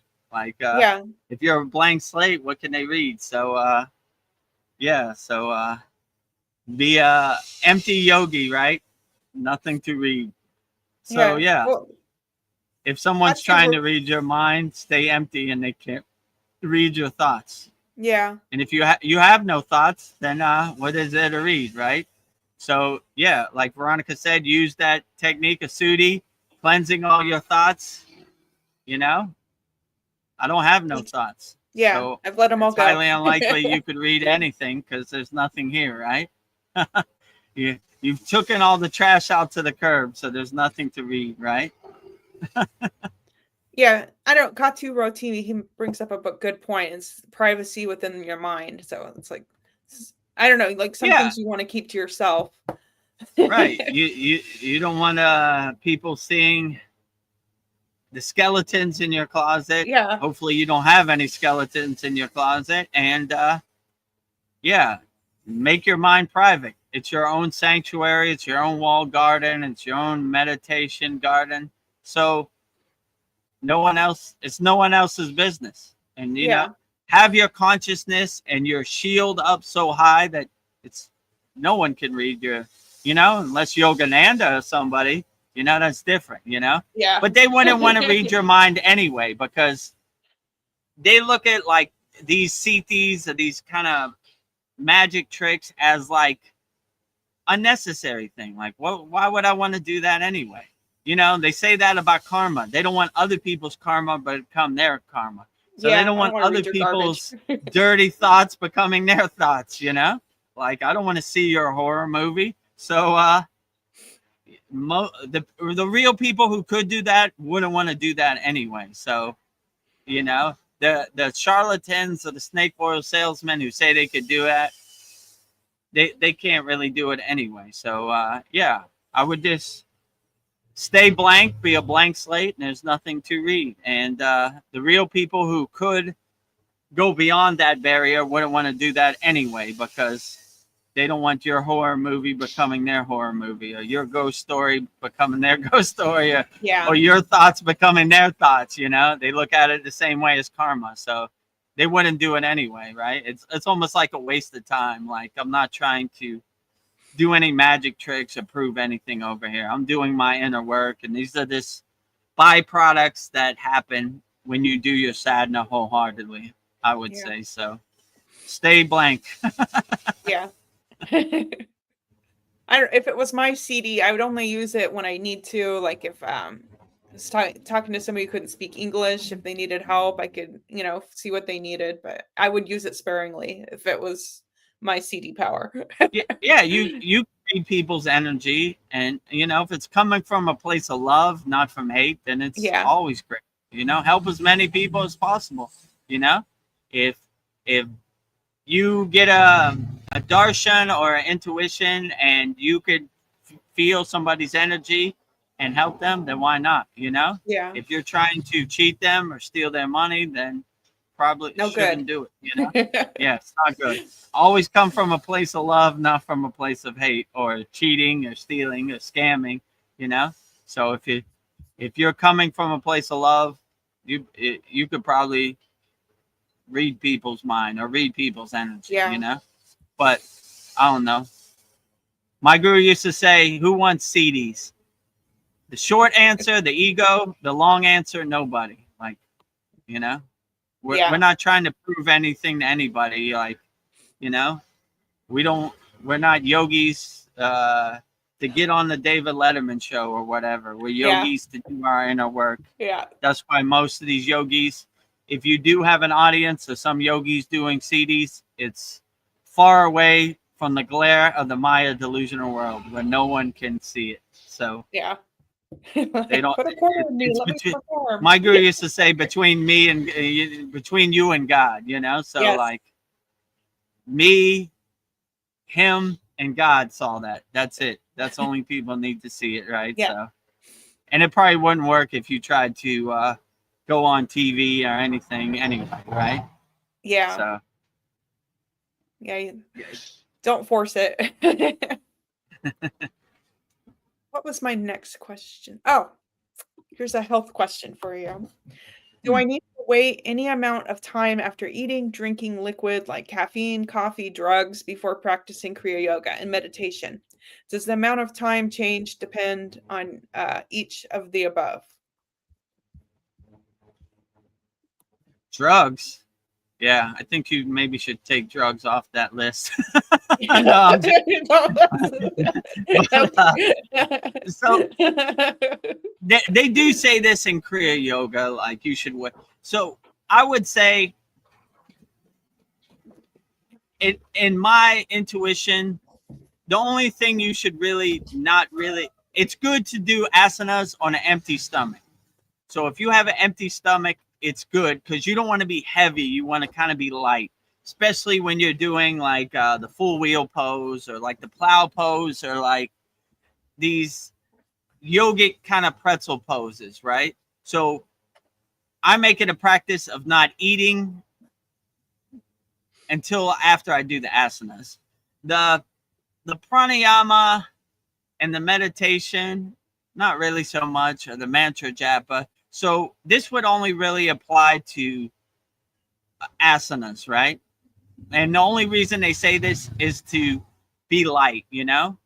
I mean, I guess for meditation or pranayama, it would help to be lighter, you know? Like to not have a full stomach. Or maybe it would be beneficial for you to have a full stomach.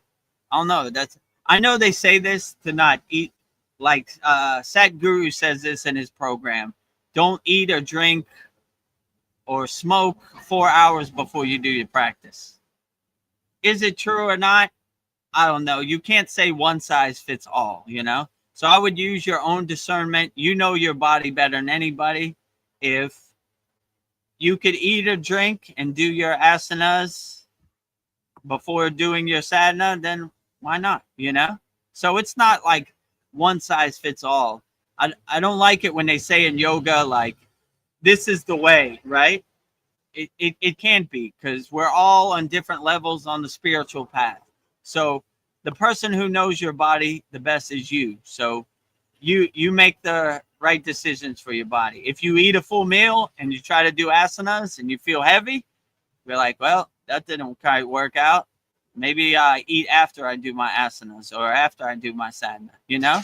If you're unaffected by it, then why not, you know? So it's not like one size fits all. It's what works best for you. And I would use your own discernment and discrimination and see what makes you feel the best in the present moment. That's what I would say. So yeah, it's not one size fits all. So whatever works best for you, then that's perfectly fine. If you eat before you do your practice, your sadhana, and you feel good, fine.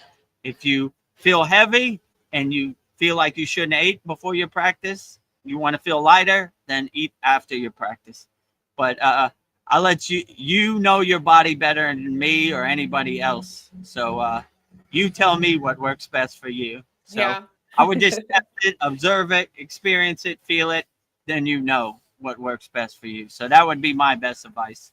But it's not one size fits all. I know they say what you say, don't eat 4 hours before you do your practice, but if you're hungry, eat, you know? If you're hungry and your monkey mind is activated, we need to eat. It's going to kill your practice, right? It's going to destroy your practice because that monkey mind is going to be jumping around from tree to tree. So always go into a meditative state, comfortable and relaxed, right? So if you don't want to starve yourself because that's going to activate your monkey mind. You want to be in a comfortable, relaxed state no matter what you do. So you tell me what works best for you, you know? So yeah, don't activate that monkey mind. So don't starve yourself because some yogi on an online program said you should starve yourself. So eat accordingly, drink accordingly, you know? I mean, if it's a benefit to you, I don't know. I won't say that. So leave drugs out of it. Yeah. Don't do I don't drugs know. before Maybe Kriya Yoga. Or if maybe you it'll do make it drugs better. and it helps, you know, the machine help get you to an enlightened state. Yeah. No, maybe, you know, maybe Yeah. some people need that. Yeah, you get I some don't want to be a DMT in you. yogic Nazi. Maybe, Yeah. I don't know. I've never tried it, but maybe ayahuasca or DMT, these things help get you there. I don't know. So, you know, I was told it's not necessary for me where I'm at on the spiritual path, Yeah. but You I make don't your know, own. maybe I don't need external things. Yeah. I do my inner work, but Yes. I don't know. Maybe it helps some people. I don't know. I don't want to be so rigid. Like, Yeah. I don't know. You know, I don't know. Try it out. I'll just say Yeah. test it, observe it, Yeah. experience it, know it. You know what's best for you. So if using some drugs help get you there faster, then maybe, moderation, let's say, right? This is a I don't want judgment-free anybody to zone. say I'm sleeping under a bridge because Vedagurudev told me I should use drugs, Yeah. So He's like, I you never make the said own that. best decisions for you, right? I don't want to see you on Skid Row because and why are you Yeah. here, sir? Vedagurudev said on his live stream, says why not drugs, We'll put use a your own disclaimer. discrimination and discernment, right? Don't take everything I say to heart, Yes. So I just skipped ahead. Looked like Sandy and Paul were talking, so I think I'm gonna go with this comment. Sandy says, I've done hundreds of mediumship readings, and these synchronicities are a fun way those in spirit send us signs. I'm always in awe. Yeah, read that one again, because I was looking at the comments. Oh, it's okay. I've done hundreds of mediumship readings, and these synchronicities are a fun way those in spirit send us signs. I'm always in awe. True. Yeah. Yeah, I'm always in awe too. Like I stay ready so I don't have to get ready. But this is not like the ultimate goal. I do my sadhana, and these every once in a while they'll send you a confirmation, and you're like, oh, interesting, But it's like, keep up the good work, You're gonna be fine. Everything is great, Every once in a while we send you a gift from the astral plane, to let you know you're on the right track. Yeah. As you were reading that, a cat just walked by me, a white cat under my seat. So I guess keep up the good work, Vedguru. Yeah. Oh, he's right here. He's right next to me. Hi, kitty cat. Meow meow. I don't know if I could pick the cat up. Let me see if I can pick it up. Some cats like it. Hey, you're beautiful. Hi, Mr. Meow Meow. He's like, what? And he's a white cat. Yeah, white cat. A light being. Oh, you hit my camera, cat. Oh, you went away.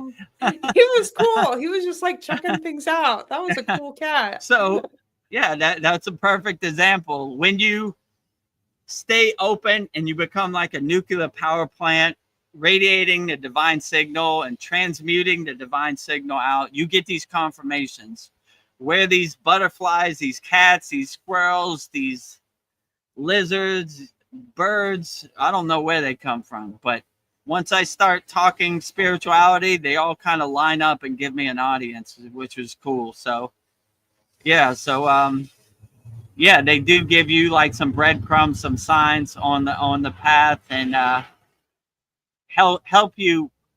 They can't really interfere directly, but they kind of guide you the right direction, like it's good to have spirit guides and archangels in your soul family and ascended masters, because they kind of lead you. Like I get darshans or like intuitions all the time, like, don't go in there, it ain't gonna end pretty, we don't want to be in that situation. Yep, you're right, let's go out of here. So so yeah, I would say let your soul guide you. Let your soul be your North Star, and you can never really go wrong. So once the spirit guides and ascended masters see that you're in the right place and the right mindset, then they fill in the blanks. The universe fills in the blanks. Let's say it like that. So if you really earn what you're trying to manifest, it's a high possibility that it comes together. Yeah. Paul, He has a funny comment. He says, "Somehow I doubt you ever eat Skittles." LOL.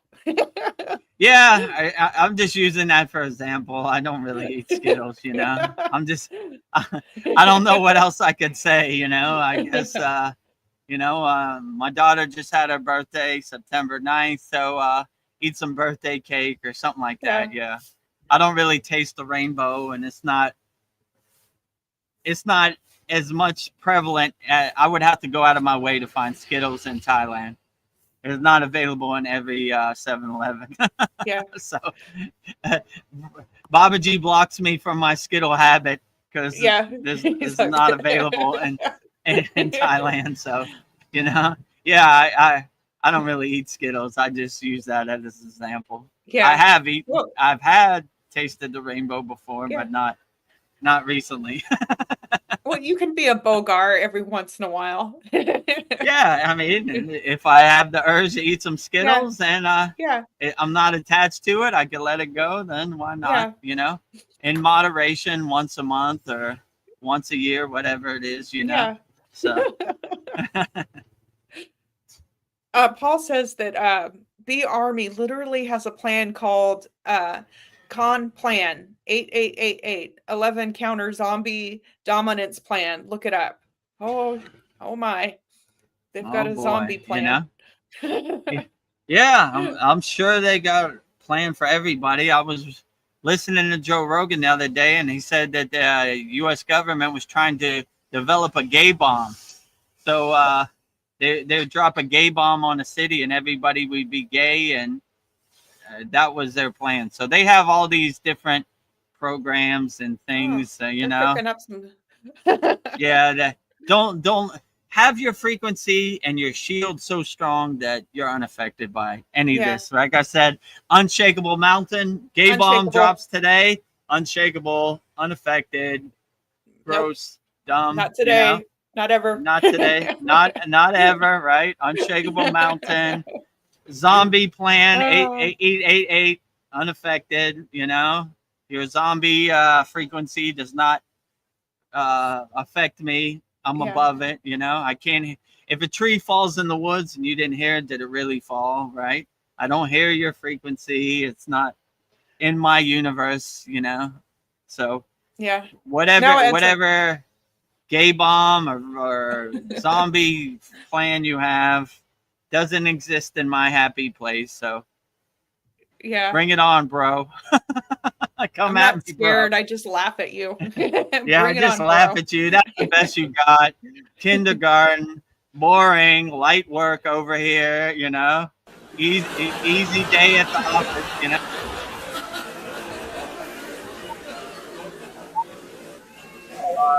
With all your black ops and your plans and your bombs and your, you know, zombie work, whatever. So, yeah, bring it on. Is that the best you got? You got nothing, you know? Yeah, I'm bored with you. Boring. Boring. You know, running the playbook again. Boring. The Wizard of Oz is speaking. Oh my God. Listen to the big Wizard of Oz behind the curtain. He's so all-knowing. He has all the secrets to the universe. Boring. You ain't nothing. You have no power. You ain't nothing. Toto bite him in his ass. He don't know what he's talking about. I thought you were God. You're just some bald-headed old man behind a curtain, you know? Yeah, we outnumber you. We outnumber you. The 99% outnumbers the 1%. All your divide and conquer plans and your psyops and all your things, boring. Get a new... You're still running the JFK playbook from 60 years ago. Upgrade yourself, you know, get something new, right? Your C word and your pandemic and all this stuff has no meaning over here, you know? Boring, you know? Well, Sandy had something interesting happen. She said, "This just happened today to me. I was scrying while meditating and was shown a sparkly red spark on my window. Looked almost like those sparkles they use in crafts, but moving like a twinkling star. That sounds cool. Yeah, absolutely. These confirmations happen all the time to all highly evolved spiritual beings. Like, I agree with you. I'll just start crying out of nowhere. Like, but these are not tears of sadness. These are tears of bliss, right? Like, when you get an audience of a light being or a presence, it's the most beautiful thing you've ever seen, you know? Yeah. So, and anytime I see or get an audience or a darshan from an archangel or a light being or spirit guide, it's the most beautiful symphonic thing I've ever seen. So, yeah, Yeah. I've been known to cry my eyes out for no reason, but it's not tears of sadness. It's tears of divine bliss, right? God gave me an audience. This is the most beautiful thing I've ever seen. Well, there's more to this story. She says, I felt it was a presence and asked who it was, and I heard Babaji. I'm still processing this. Whoa. Wow. Whoa. That is a beautiful blessing, right? Babaji came to you, and yeah, Babaji is the greatest. So I've had many darshans with Babaji, and it's always beautiful things. So the first one I had, I cried my eyes out like I was like it looked like I jumped in the ocean. My shirt was soaking wet. The other yogis that were there were fanning me. Yeah. But I didn't want to open my eyes because I knew if I opened my eyes, Babaji would be gone. So I tried to enjoy it for as much as I could, no matter how shaking and crying and emotional release. I was like, I thought I was getting hit by lightning. I was like, what's the message, Babaji? Yeah, so anytime Babaji comes to you, that is a beautiful thing. Yeah. So just tell him Vedagurudev told me you'd be coming, Babaji, and here you are. What's the message, you know? Yeah, Babaji doesn't go to just anybody. I think you have to be on a certain vibration for Babaji to visit you. I used to think that too. Like, why would Babaji come to me? He don't come to people like me. He goes sees Yogananda, Yukteswar, Lahiri Messiah, these type of people. But Babaji will come to you if you're open to it. So all the inner work, you know, when I started doing the inner work, it was almost like a breath of fresh air to these ascended masters. Like, thank God this guy Vedagurudev gets the message, and we could come have tea with him on his crown chakra, right? Yeah. Or he's open to the signal, right? Like, thank God, you know? I've been waiting for this guy. And that was almost the darshan I got from Babaji. Like, what took you so long? You know? Like, oh my God, you're having too much fun out here in the Maya delusional world, treating your body like an amusement park. Yeah. You know, let's get to work. Yeah. And I'm like, yeah, you know, it's like a smack across my face. Wake up. Oh, yeah, you're right, Babaji. You're right. Right. I'm having too much fun out here. Okay. All right. Let's get to work. Well, how do we start? You know? So, yeah, if you have a,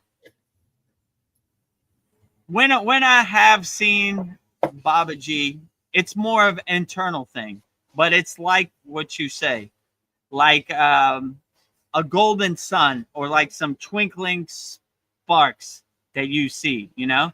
At first, I didn't understand this, but after I had my experiences, I knew what it was. So anytime I see, I bow to Babaji's lotus feet. Let's say it like that, right? Like he's giving me an audience, and I'm gonna enjoy it for as much as I can. So yeah. Anytime Babaji gives you an audience, that's a beautiful thing, you know. So enjoy it as much as you can and be grateful, because it doesn't happen too often, you know. Let's say it like that. I could say, since I got on the spiritual path, maybe 5 or 6 times at the most. And it usually comes when I need some motivation or inspiration, right? Yeah. Like I'm doubting myself. And the message always is with any ascended master or archangel or spirit guide, keep up the good work, you know? What are you worrying about? Everything's going to be fine, you know? You have nothing to worry about. Everything's going to be fine. Don't doubt yourself. You're doing a great job. Keep up the good work. help as many people as possible, love as many people as possible. You can never go wrong, you know? Yeah. You got this, Vedagurudev. You You you got got it. this somewhat, Vedagurudev. And then Sandy said glitter. That's the word. Yeah, she described Yeah, it glitter. as twinkling, but I guess it was glittering. Yeah. Too. Yeah, I understand what you're saying. It's like a sparkling light, like a bunch of sparkling lights. Yeah. Oh, great. Outstanding. Yeah. Yeah, we've we were talking about me cooking a while, but she says cooking is hard and it takes a lot of energy. I cook for 2 daily and it can take a lot of energy. You're a rock star, Yeah. Veronica. Well, thank you. Sometimes I feel like cooking's Yeah. like a superpower. Like Yeah, it makes you people have a happy. superpower like an Annapurna, right? Yeah. The Yeah. goddess of food, feeding, helping people. What's better than that, right? In our Kriya Yoga Masterclass, we have a food mantra, which blesses our food and purifies it, which is outstanding also. So, yeah, you can never go wrong feeding people. That's also great karma yoga. You go to any of these ashrams in India, they have a big line. They're lining up to get fed for free, just helping people. So that is a true blessing, helping people by feeding them. Yeah, like I'll see videos of your guru feeding people rice, and I kind of like I get envious. I'm like, I want to be that person feeding people. Like, yeah, they have a big pot, line up, and put it on. Yeah.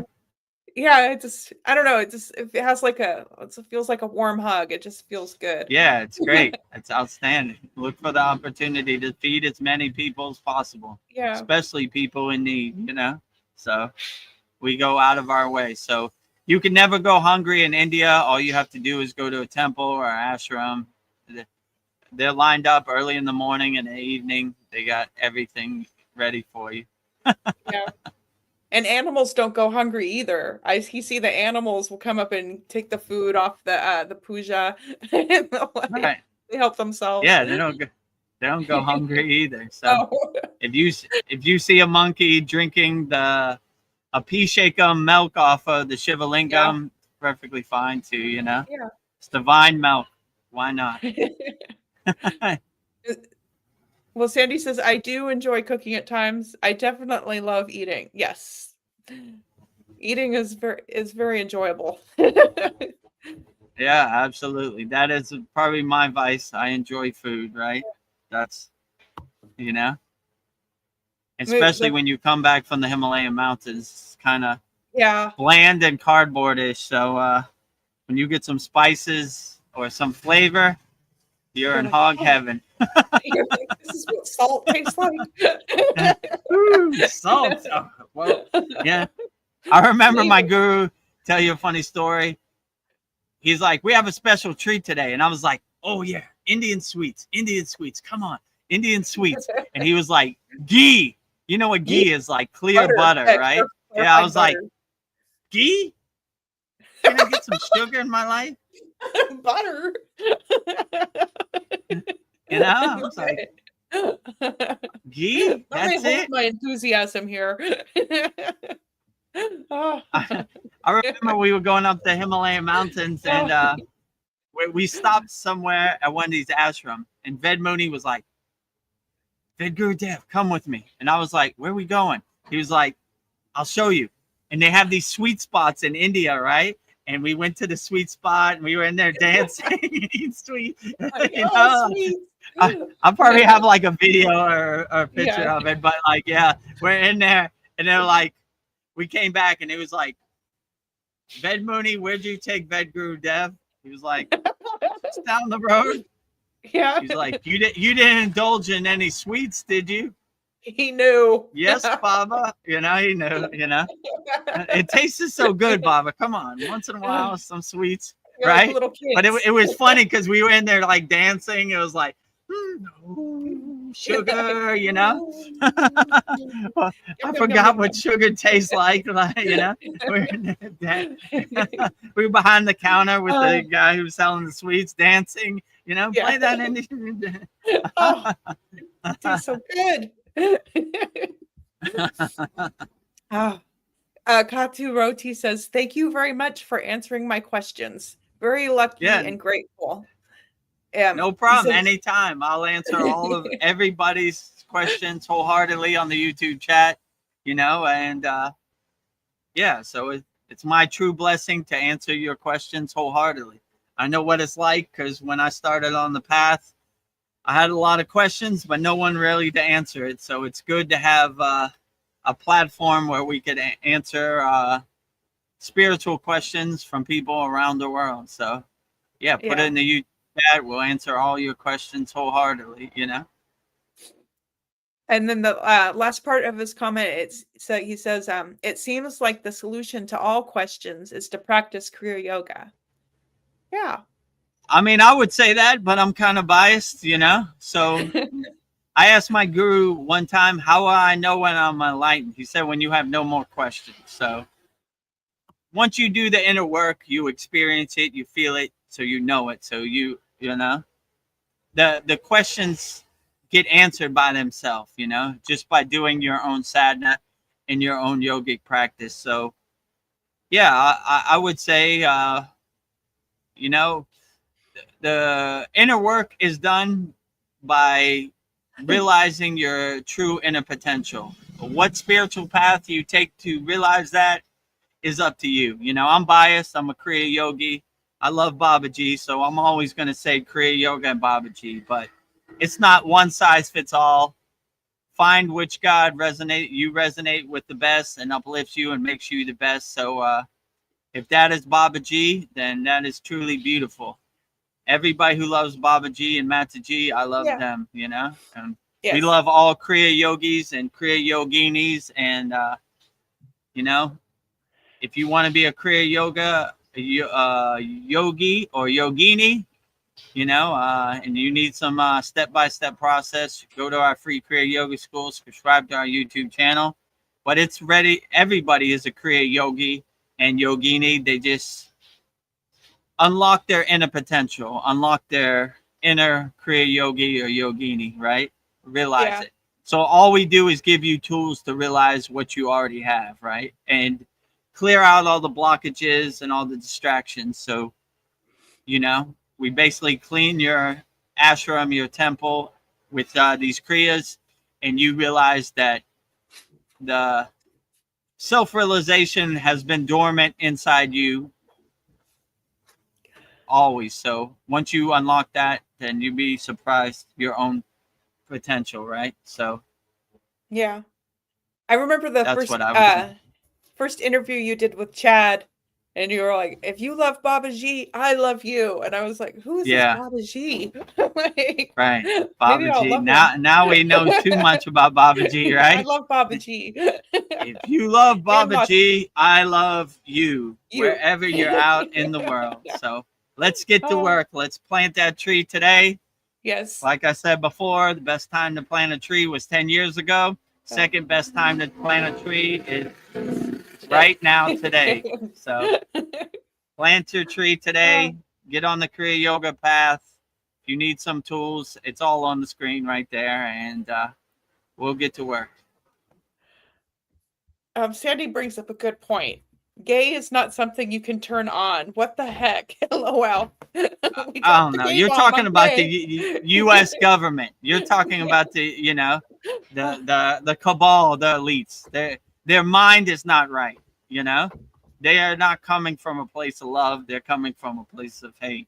So, I don't know what they do with our taxpayer money. They just waste it on stupid plans, But you're right. Like, it shows how ignorant they are, I got an idea. We need a $10 million budget so we can develop a gay bomb. Terrible idea, help people, go to downtown LA. There are millions of homeless there. Help them get off the streets, help people, put meditation and breath work into schools, this type of stuff. Don't waste your money on frivolous junk, right? I agree with you. It's not a switch you could turn on and off. But in the lower frequency beings, it is, right?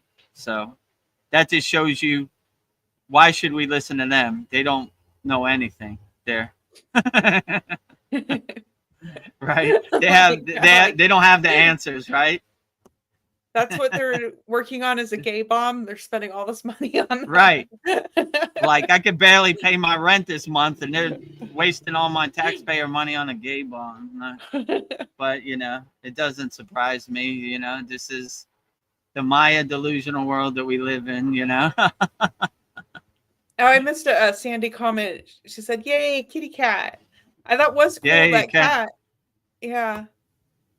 That should be part of your highlights, when that cat was just like, was so chill. He looked like he didn't fight you. Yeah, he didn't fight me or scratch me. Yeah. He liked Yeah, your I'll energy. put that in one of the sad song videos. Yeah. Maybe in the beginning or the end, right? You're like, Oh, Vedagurudev, he's such a good storyteller, right? There's no white cat next to him. yeah. Confirmation, Evidence. right? Evidence, right? Oh, the cat looking Speak- into the camera was hilarious. Speak the truth. Oh, Sandy. And she, about the Babaji, she says, and today was a hard day for me, and I asked for help. Ooh. Yeah, so if you need help from Babaji, we say the Babaji's Mula mantra, but I'll say it now. It's Om Kriya Babaji Nama Om. So if you're going through something and you're going through some trying times, just call Babaji. Maybe he's waiting for your call. So hopefully it'll help get you through the day. I'm glad Babaji gave you that confirmation and let you know everything's going to be all right. You know, no matter what you're going through. That's what they always tell me, the Ascended Masters. He was like, what are you worried about, Vedagurudev? You're going to be fine. Everything's fine. Keep going, you know? So sometimes you need that little extra, you know? So yeah, that's basically the overall message that they always give me. Keep up the good work. Everything's going to be fine. Don't get discouraged. Help as many people, love as many people as you can, and everything will be fine. But I'm under no delusion that this Maya delusional world is not crazy and chaotic and dense and overwhelming. Even Vedagurudev wakes up like, all right, going out in the world, put up my shield. They're coming for me. All right, let's get to work, you know? They come for me too, you know? I'm not going to say I just sit on a cloud in a lightened state. I have one foot in the Maya delusional world and one foot out, you know? In the world, but not of the world. But they still come for me too, you know? Yeah. So it happens to all of us. You just got to take it on the chin, put a smile on your face and say, all right, you know, thank you, Babaji, for that confirmation. You know, I appreciate it, you know? Sometimes even me, I need a confirmation, you know? Vedagurudev, I know you stayed up late watching football and you woke up early to do this Soul Talks. I'm going to send a white cat for you to let you know it's okay. All right, okay. Let me show it, you know? It's okay. Yeah, it's going to be all right. I don't know, right? that cat was hilarious. It was just like, all right. It's going to be okay, right? yes. Cats make everybody happy. Yes, Sandy says that it was twinkling sparks, one spark, and that Babaji probably showed up because he's probably here to kick my ass because I'm feeling stuck. Babaji does like to kick you. Yeah, I mean, I have a video in our Kriya Yoga Masterclass where he kicked me into the water. You know, I was easing into the ice cold Himalayan lake, Santupal Lake, and I felt a nice invisible kick on my chest, like, get in there. But yeah. You've climbed all these mountains. You went up very steep mountains for 20 kilometers and you're going to ease your way into this lake? No, sir. Cannonball, you know? Cannonball. So I was easing my way in like, okay. And then I felt like an invisible kick. If you see the video, you'll see what I'm talking about. And the rest is history. I was in over my head. And once you're in there, there ain't no going back. So, yeah. So, yeah, sometimes if you need it, these ascended masters, Baba G included, will show up and let you know everything's going to be okay. You know, you're on the right track. You're walking the right path. Don't get discouraged. Don't get disappointed. This Maya delusional world never happens the way anybody wants to happen, you know? So it happens the way it happens. Just become the detached witness and create some space between you and that Maya delusional world. Watch it on the movie screen. Like, that movie was interesting, but it didn't happen the way I wanted to happen. But no movie ends the way I want it to happen. I'm not in control of it. Let it happen the way it happens. But yeah, my guru told me something funny. He said, you know, Vedagurudev, some days you just gotta call it quits, take a shower, and go back to sleep. You know, I go the whole day, no sadhana, no practice. No, you'll have some of those days. You'll know what I'm talking about. You know, and it's good to recharge your battery. Wake up brand new tomorrow. Wipe the slate clean, and it's water under the bridge, clouds passing in the sky. So, yeah, that's why when some days I even need to take off, you know? Yeah. So when other people need days to take off, I understand completely, because we all have those days where you have to recharge yourself and take care of yourself, you know? Well, I know we're always doing great when we see Darren Carter. He says, morning, yogis. Namaste. Namaste. Namaste, Darren Carter. Namaste, all yogis and yoginis out there in the world. Namaste to everybody. Peace to everybody, you know? Peace and love. Yeah. Everybody. Freedom, everybody. Harmony. Never go wrong. Unlimited peace, love, harmony, freedom for everybody out there. Love. Most importantly, unconditional love. If you can believe it, that's the end of our comments. Really? Yes. I thought we skipped some. We did, but Sandy and Paul were having a conversation, and that wasn't anything you could comment on. Thank you so much. Dave C says, thank you so much for keeping me on the path. Let me see. Did I answer this? I don't think so. Right? Where? I only saw one Right Dave there. C comment. I think this is another one. Thank you so much for keeping me on the path. One moment at a time. Yeah. Put one foot in front of the other and stay vigilant on the path, and yeah, you'd be surprised what you can accomplish. If I could do it, anybody could do it. So I'm a testament that before I got on the path of Kriya Yoga, I treated my body like an amusement park. I did probably everything I could to self-sabotage myself, but all I did was do the inner work and stay on the path. So yeah, Dave C, if you have any questions, let me know. I'll try to keep you on the path as best as I can. But if I can do it, anybody could do it. No matter what country you come from, no matter what religious background you have, no matter what color your skin tone is, no matter what planet you come from or universe, Kriya Yoga is for everybody. So, you know. As long as you're coming from a place of love, not hate, then it's for you, you know? So always come from a place of love, not from hate. And then Kriya Yoga should open the door for you and fill in the blanks for you. So, yeah, that's what we're made out of, love. Dave C says, my friend is going to Nepal in October to train in Buddhist meditation at a school monastery. Can you share a bit about your early journey into Kriya Yoga? Ooh, that's a good question. Yeah. So, first of all, Nepal, I love Nepal. The place I went up the Himalayan mountains is on the border of India and Nepal, right? So I could literally throw a rock to Nepal, right? our Sherpas, our porters were Nepalese, right? So they know how to navigate the Himalayan mountains better than anybody. They were built for it. Let's say it like that. So I have deep respect for all Sherpas and Nepalese. Yeah. So walking the spiritual path and going to a ashram or a Buddhist temple. When is he going? In October.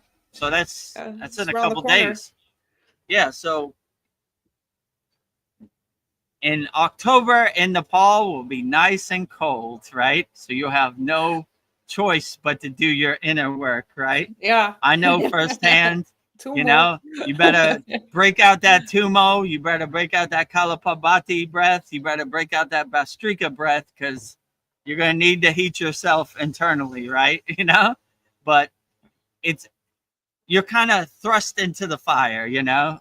Me too. Like, I come from Miami, Florida, a tropical place. I live in Thailand, a tropical place. So when I was thrust into fire, I had no choice but to heat myself. So yeah, going on the spiritual path is a beautiful thing. So, I mean, I have many stories about my Himalayan journey, my guru's ashram.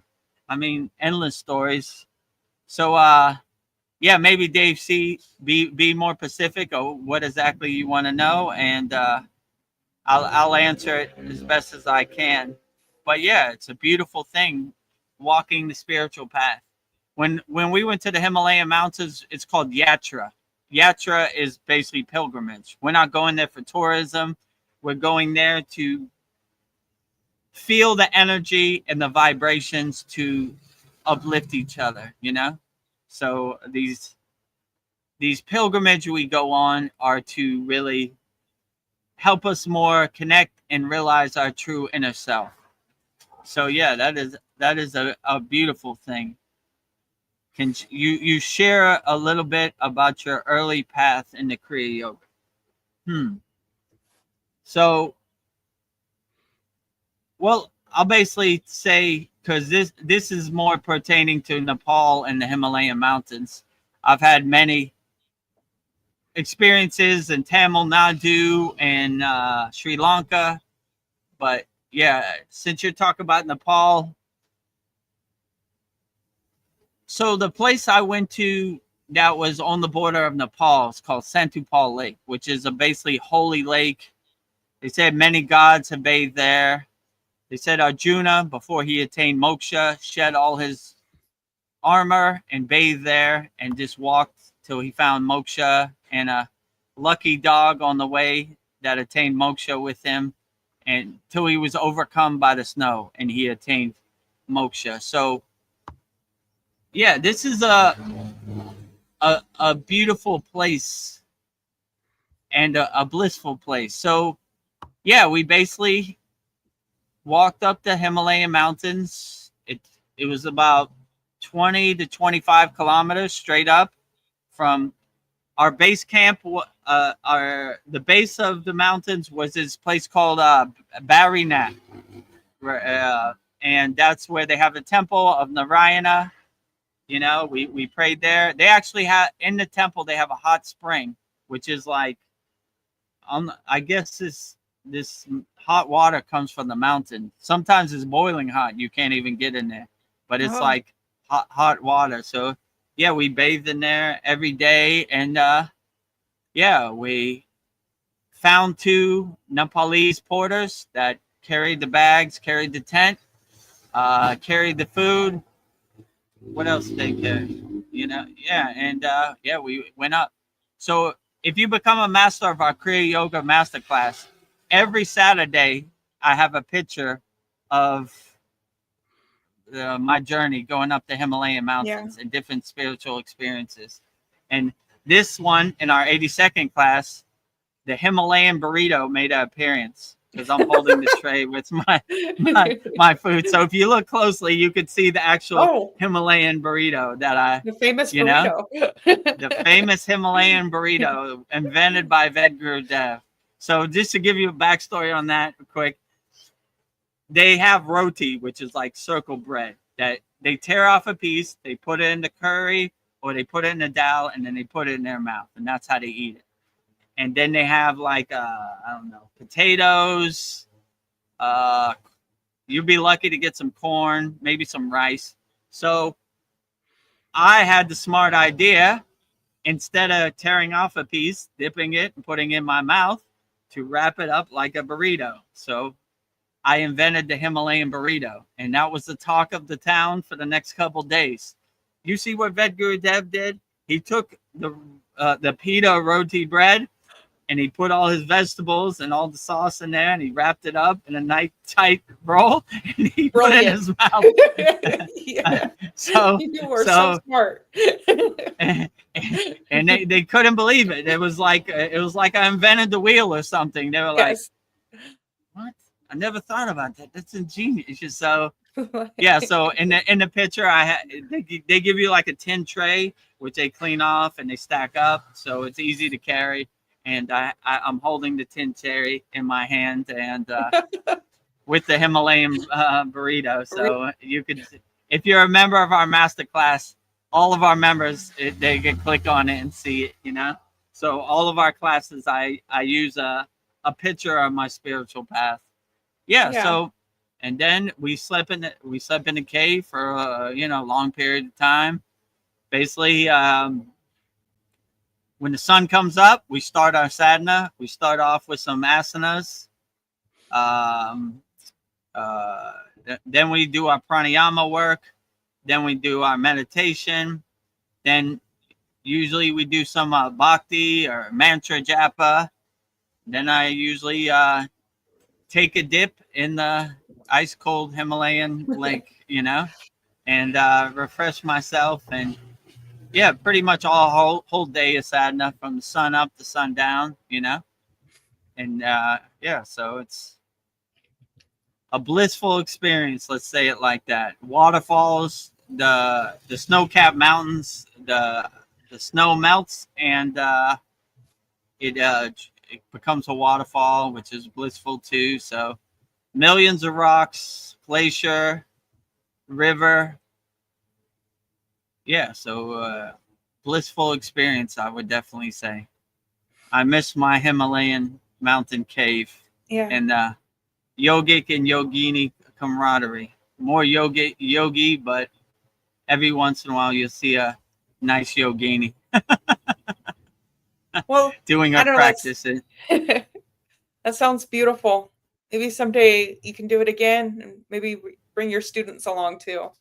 Actually, let's play that video of my guru, because it shows me in the Himalayan mountains, and it shows me in the lake, and so you could basically get a good idea of what I'm talking about in a 2-minute package.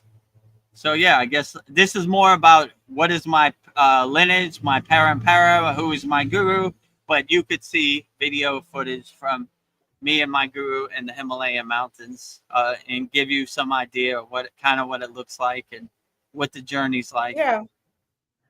Welcome, my name is Vedagurudev, and I am honored to be your teacher in this transformative practice of Kriya Yoga. I am an award-winning Himalayan yogi, holding the highest certification in Kriya Yoga instruction, recognized by India's most respected yoga acharyas. Since 2018, I have been teaching this profound spiritual science of Kriya Yoga to students all around the world, helping them unlock their inner potential, aligning with the divine. Who is Vedagurudev's guru? My revered guru is Swami Vedananda Saraswati. He is one of India's most respected yogis, swamis, and spiritual teachers. His ashram is located in Dwadahat in the state of Uttarakhand, India, nestled amidst the serene Himalayan mountains, near the sacred Babaji's cave. Swami Vedananda is not only a master of yoga, but also the author of several renowned books on the subject, sharing timeless wisdom with seekers worldwide.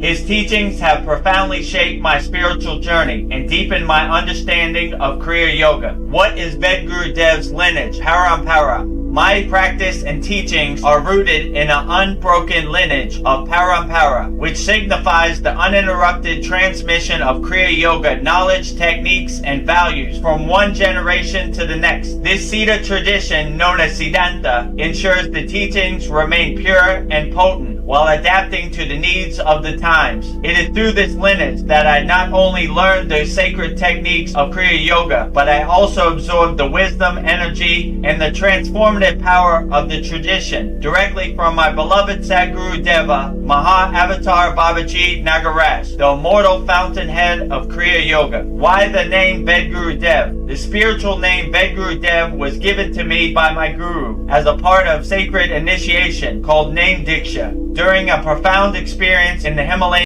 caves near Satupan Tau Lake in Barinac, India. What is Name Diksha? Name Diksha is a sacred initiation where my guru bestowed a spiritual name upon me, Vedagurudev. My name symbolizes a new spiritual identity, marking the commitment to the spiritual path, my alignment with higher truths. My guru intuitively chose the name Vedagurudev based on my energy, potential, and inner nature.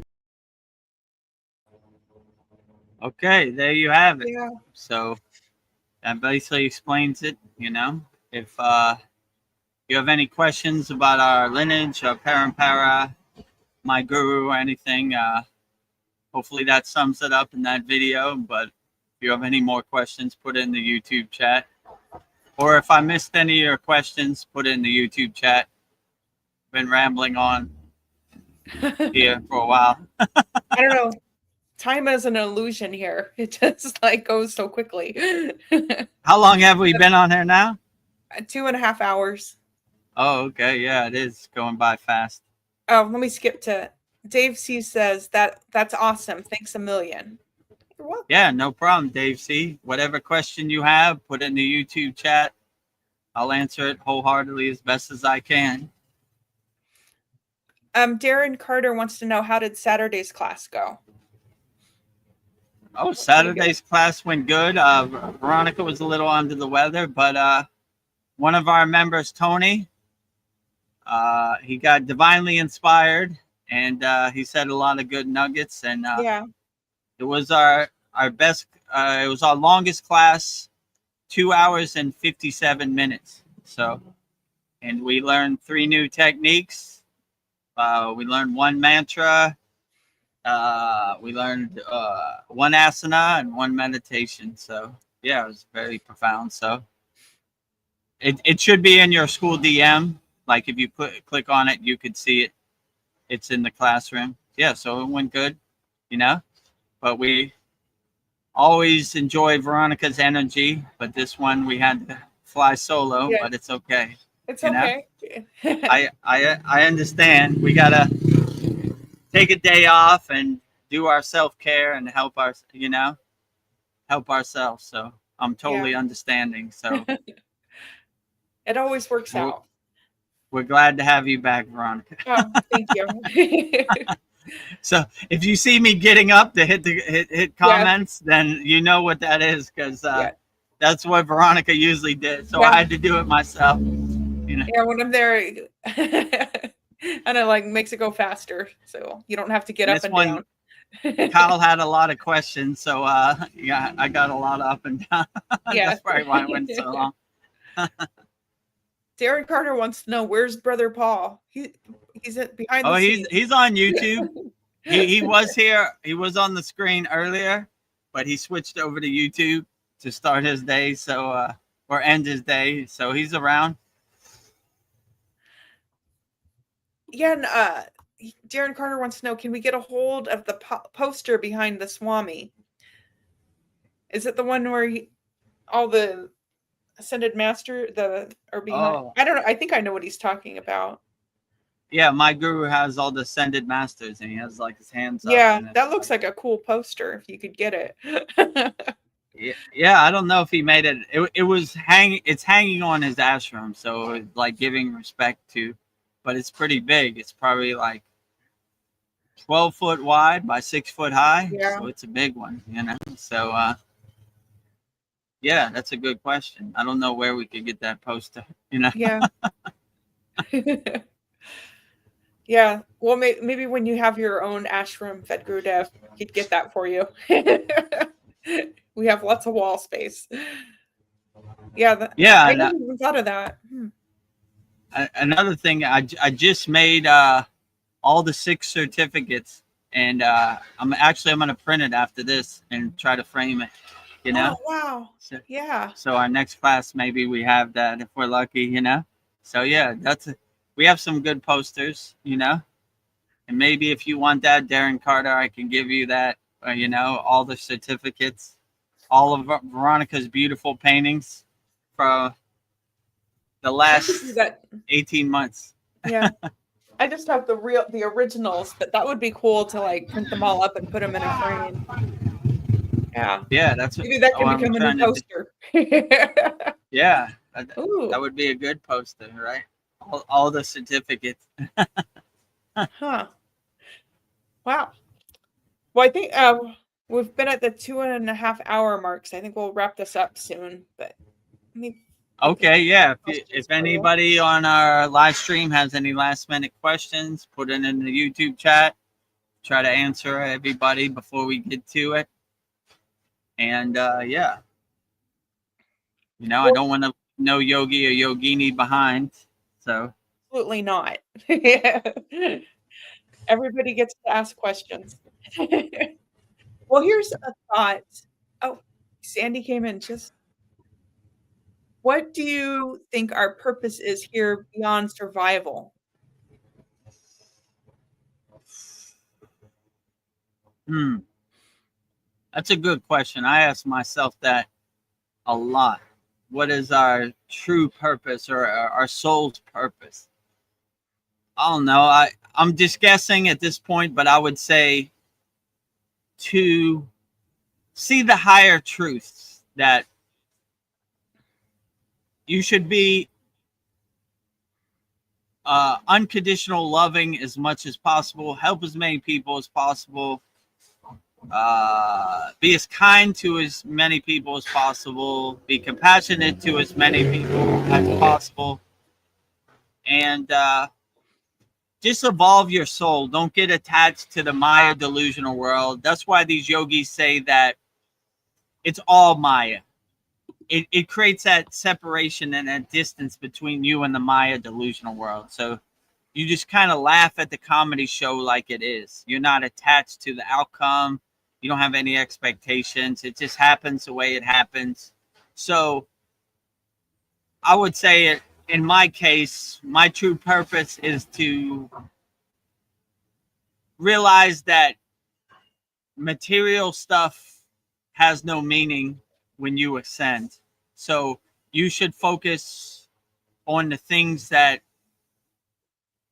have meaning when you ascend, like helping people, loving people, being kind to people, and not letting other people's karma become your karma, or other people's lower frequencies become your frequencies, and just always bring your energy up to your crown. That's why we breathe from the root to the crown. We do everything. We open our 7 chakras from the root to the crown. We uncoil our kundalini from the root to the crown. So we're always bringing our energy up.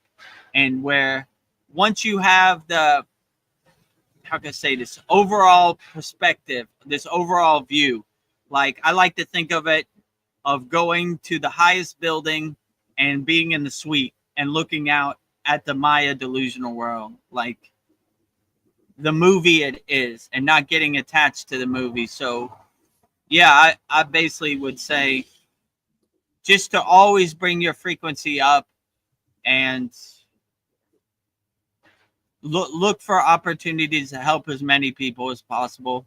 You know, like I always say, if you heard this before, disclaimer, I'm sorry, but I want to have a Santa Claus list of 1 million people, helping as many people as possible. And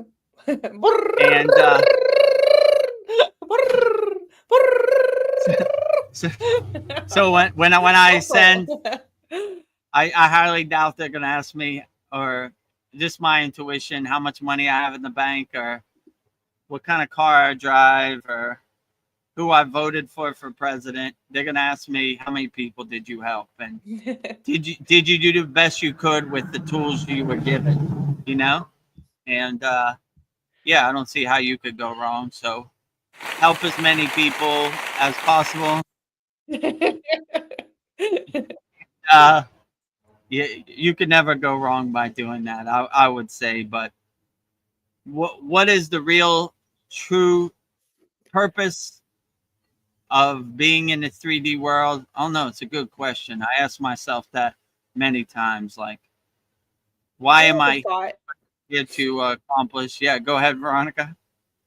Well, I was just thinking, when you exit this world, all you take with you is your soul. And I was thinking, like, what do you bring with your soul? And I was thinking, like, what is real wealth?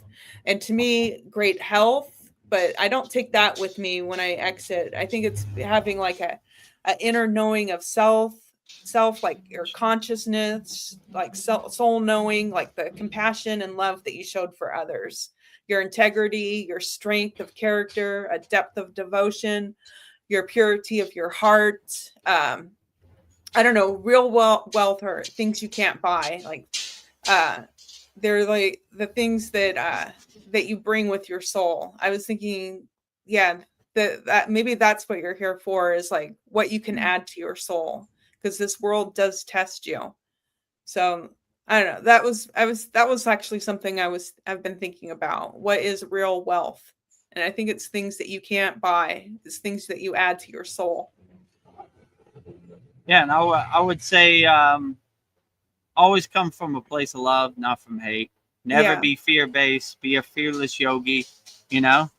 Enjoy the ride, you know? The roller coaster is going to go up. It's going to go down. It's going to go left and right. It's going to jerk you side to side.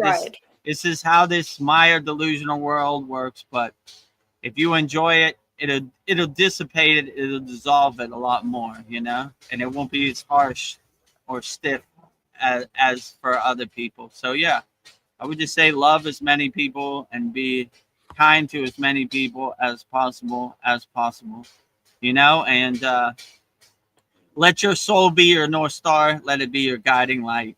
And I don't see how you could go wrong. So travel light, my friend. All these fears and all this baggage and all these rocks in your backpack, throw it off. Travel light.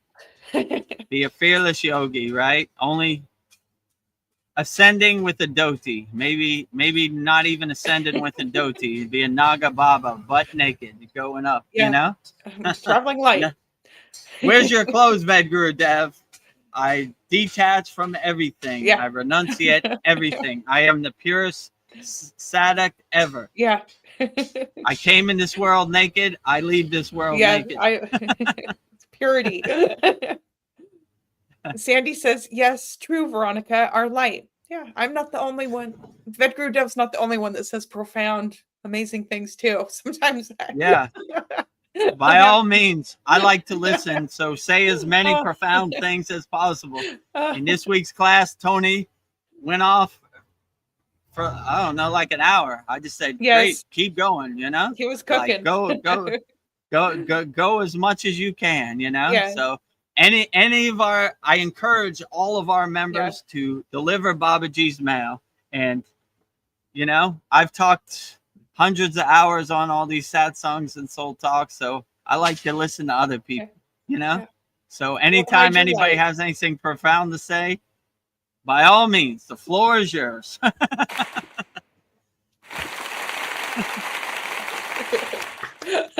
The floor is yours. Let your soul shine. I encourage it for everybody out there. Sandy sent us applause emojis.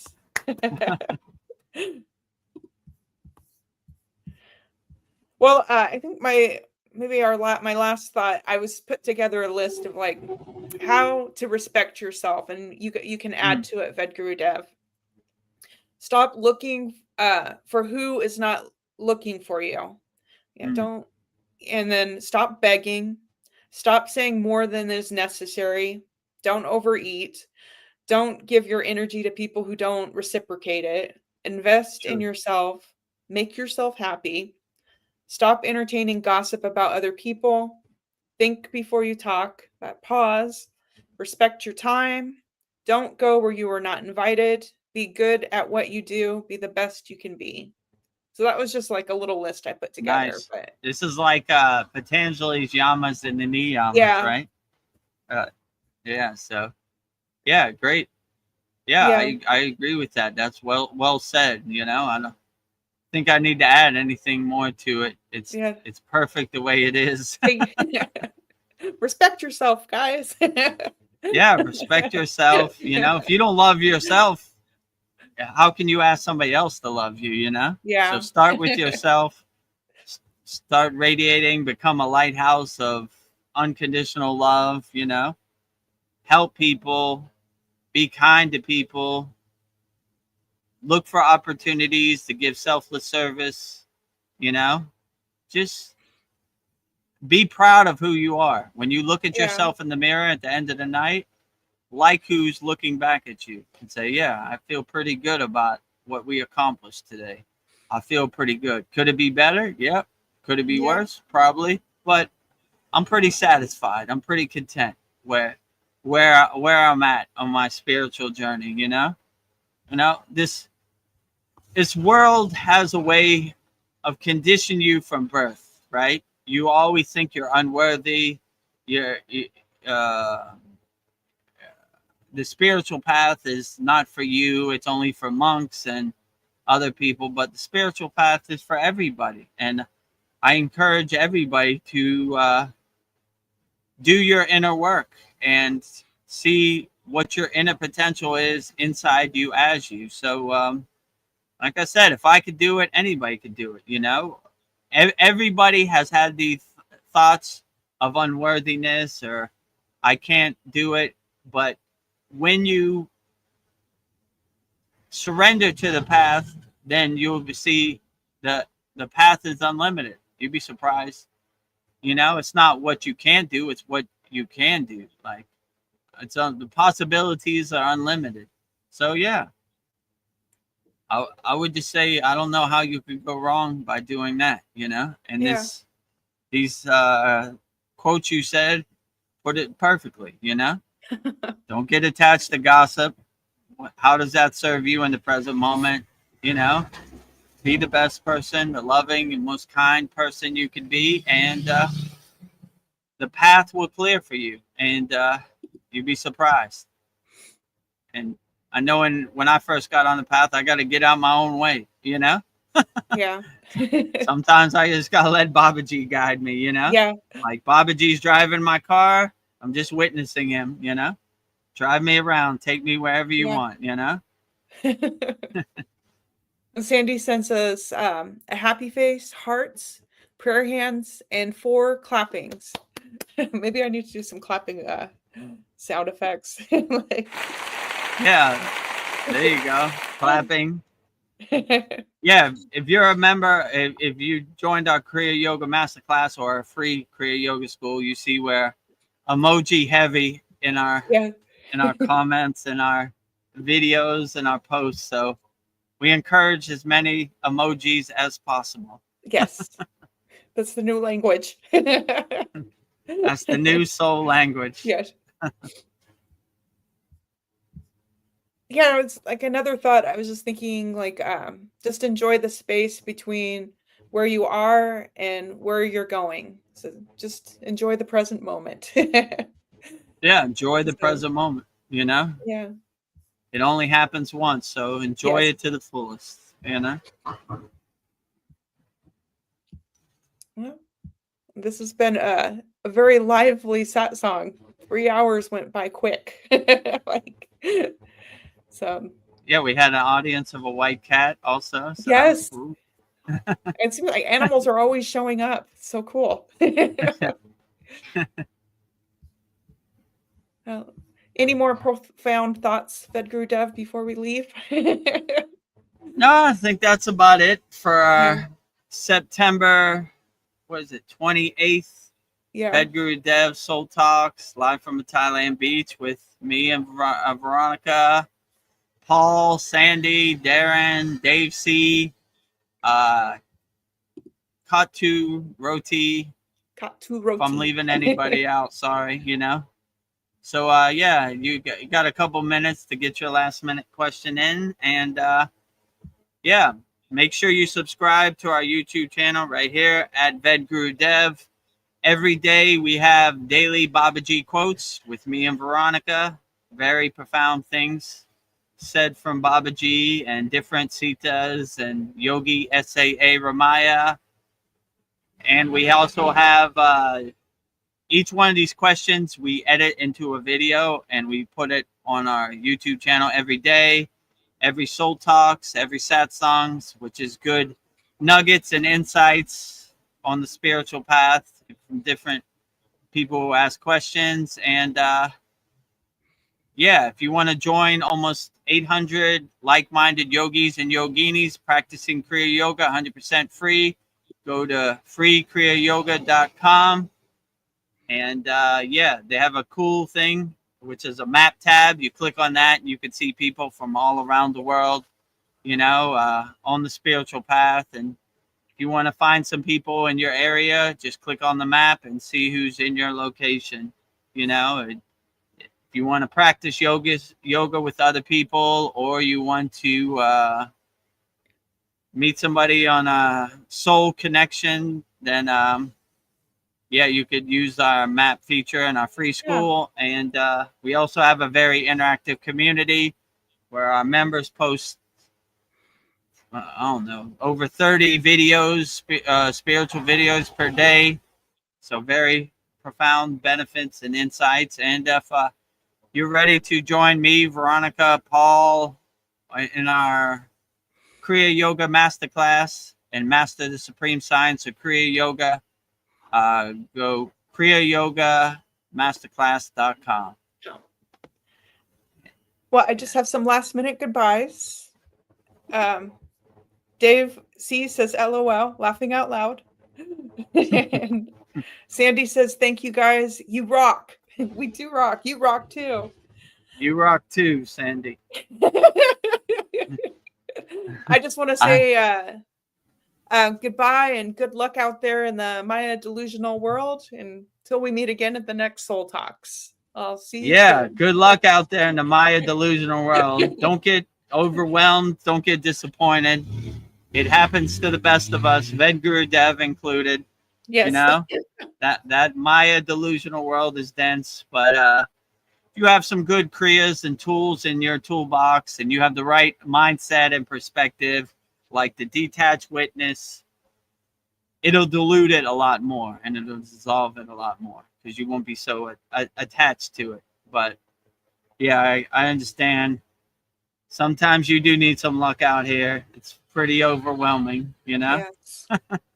You know, financially, health-wise, family-wise, emotional-wise, coming at you from all directions, pulling you in all directions. Yeah, but, they're coming for you. Be like Lord Brahma, four-faced God, looking from all directions. Keep your head on a swivel, you know? They can't sneak up on you, right? You're looking from all directions, right? So, yeah, so I guess with that said, we'll wrap up our September 28th Soul Talks live from a Thailand beach. Oh, I think we got one last question. Oh, Dave C says, I'm preparing to join the upcoming Kriya Yoga Masterclass. Grateful for this opportunity and looking forward to deepening my practice. Yay! Yeah, absolutely. We would love to have you join our Kriya Yoga Masterclass family. When you join the Kriya Yoga Masterclass, I'm available 24 hours a day for all of our members. Yes. Every Saturday we have a class, 11 a.m. Eastern Standard Time. This would be our 83rd class. We just had our 82nd class, which was very profound yesterday. And yeah, we have a lot of benefits. We have hundreds of classes, and we have them broken down into each class. What do we have? We have an asana classroom. We have a meditation classroom. We have a pranayama classroom. We have mudras. Mudra classroom. We have a mantra japa classroom. think that's it. And then we have, we take you on a step-by-step journey. We have beginner classes, then we have intermediate classes, then we have advanced classes. So yeah, we would love to have you, Dave C, join our Kriya Yoga Masterclass. We have, I think, 70 members right now. So if you would be 71, that would be outstanding. And we would love to have you. And I'll answer all your questions wholeheartedly, you know. So I don't want to leave any yogi or yogini behind. So when you join our Kriya Yoga Masterclass, I'll send you a link, and you could join us on screen. So if you have any questions in the class, you come live on screen and answer the questions wholeheartedly. And I want everybody who joins our Kriya Yoga Masterclass to get the fruits and benefits of practicing Kriya Yoga. Yeah, if somebody wants one-on-one time with you privately, you do your soul coaching, and people can talk to you privately for free. Yeah. For free. It's all included, and I'm not going to try to upsell you or have some other program. You join one time, and that's what it is forever, you know? Yeah. And even if the price goes up, as long as you stay your grandfather, then, you know, so you always stay at that price point. Yeah. So it's a beautiful thing. Kriya Yoga Masterclass. Yeah. .com, open for everybody, you know? Yeah. So I would love to see you, and you could talk to me in real time, you know? Yeah. Just like Veronica. Yeah. Veronica's not only how would they say it? She's not a customer. She's not only I messed it up. I'm not a client. I'm a customer. You know? Yeah. Something like VIP. that. So Veronica is an A1 day one yeah. Member of our Kriya Yoga School. Yeah. We've had it for about 18 months now, maybe 19 months now. So yeah, so we got a lot of fruits and benefits. And we love to see you, Dave C. Everybody on this live stream is welcome anytime, you know? And it's a true blessing to teach people Kriya Yoga. Dave C says, thank you for the warm welcome. I'll be joining once I take care of a couple of things. Cheers so much for keeping me on the path today. You're welcome. Yeah, I'll coach you and make sure you stay on the path, especially you join our Kriya Yoga Masterclass. So on your own timing, you're welcome anytime, you know, no rush. Whenever you feel the timing's right, we're here, and we'll open you to our loving Kriya Yoga family with open arms. Yeah. I like to call it the gym for the soul. Gym for the soul. That's what Veronica says in our testimonial. The gym for your soul. Yeah. Sometimes you reach plateaus and you need to go try something new. Yeah. Sometimes you got to try another exercise machine at the gym. Yeah. The one you have now has run its course. Yeah. So we give you hundreds of Kriyas, so you could always have something. And every week we teach new Kriyas, so always something, you know? Yeah. Wow. I feel like I need to go practice some Kriya Yoga, do some mantras. Yeah, me too. All right. Well, I guess we'll wrap up our September 28th Vedagurudev Soul Talks live from a Thailand beach with me and Veronica. Like I said, all the information's on there. Subscribe to our YouTube channel. Join our free Kriya Yoga School, 100% free. And master the supreme science of Kriya Yoga. Go to KriyaYogaMasterclass.com. And one last thing, LOL, the white cat is a soul of wisdom. The white cat is definitely a soul of wisdom. I could learn a lot from the cat, you know? I want to be like a cat, meditate all day, lay in the sun, eat food, go to sleep. Yeah. Cat's life is pretty cool. Go back to 0, 0. Yeah. 0, 0, 0, right? Too many distractions, too many obligations. The older you get, I want to go back to being an innocent child playing in the sun, not a care in the world, you know? Yes. Dave C says, peace be with you. Peace be with you too. Peace be with you too. I don't know. I feel so much. My heart is so hot right now. Feels good. Feels so much love. Okay, well, I guess Yeah. we'll wrap it up. I keep Yeah. saying that, but I know, and then we keep like adding. Like, fourth time it's is the hard. charm. It's so hard to say Everything's goodbye. on the screen. So we'll end this with Babaji's Mula mantra. So Babaji's Mula mantra is his direct phone number. If you need anything or you're going through hard times, just call on Babaji. And his Mula mantra is Om Kriya Babaji Nama Om. And Veronica will say it so beautifully right now. Om Kriya Babaji Nama Om.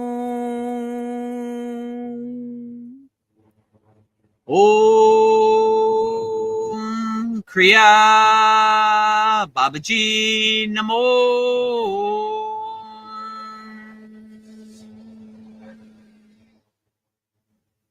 And lastly, we will say the Shanti Universal Peace Mantra, sending peace and love to all people all around the world.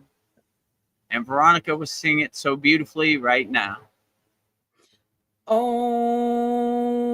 Shanti, Shanti, Shanti, Shalom. Sat Nam Sadhu Tao Em. Spirit Swami Kami Amen Amen. Oman Selah Home.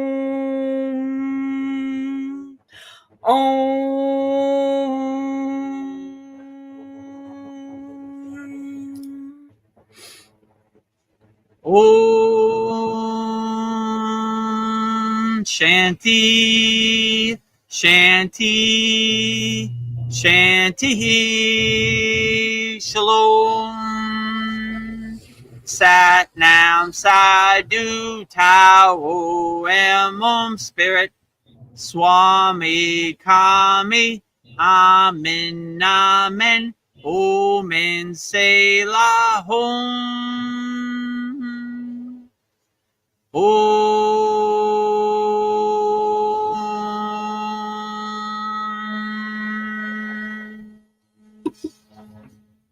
Are you feeling spiritually lost, like you've tried everything, YouTube videos, online courses, even meditation apps, but still something is missing? Wondering, is this all there is? The world is loud and chaotic, and your soul is overwhelmed, craving inner peace, but you can't find your way back to yourself. This is exactly why I created the Kriya Yoga Masterclass and my proven soul coaching system to help people just like you. This isn't a video you watch and forget. It's a daily spiritual lifeline that brings you back to your soul. So if you're done feeling lost and you're ready to start transforming, then come join us. This is more than a course. This is your lifeline. Go to KriyaYogaMasterclass.com. Kriya Babaji Namo.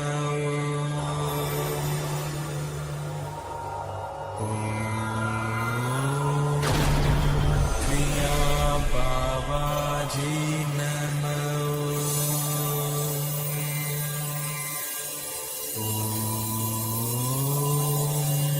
Kriya Babaji Namo.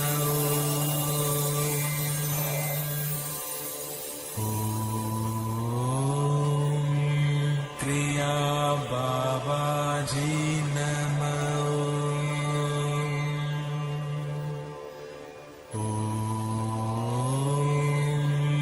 Kriya Babaji Namo.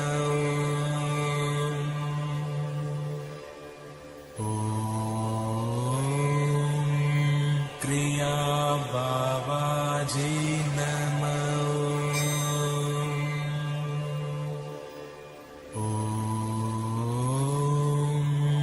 Kriya Babaji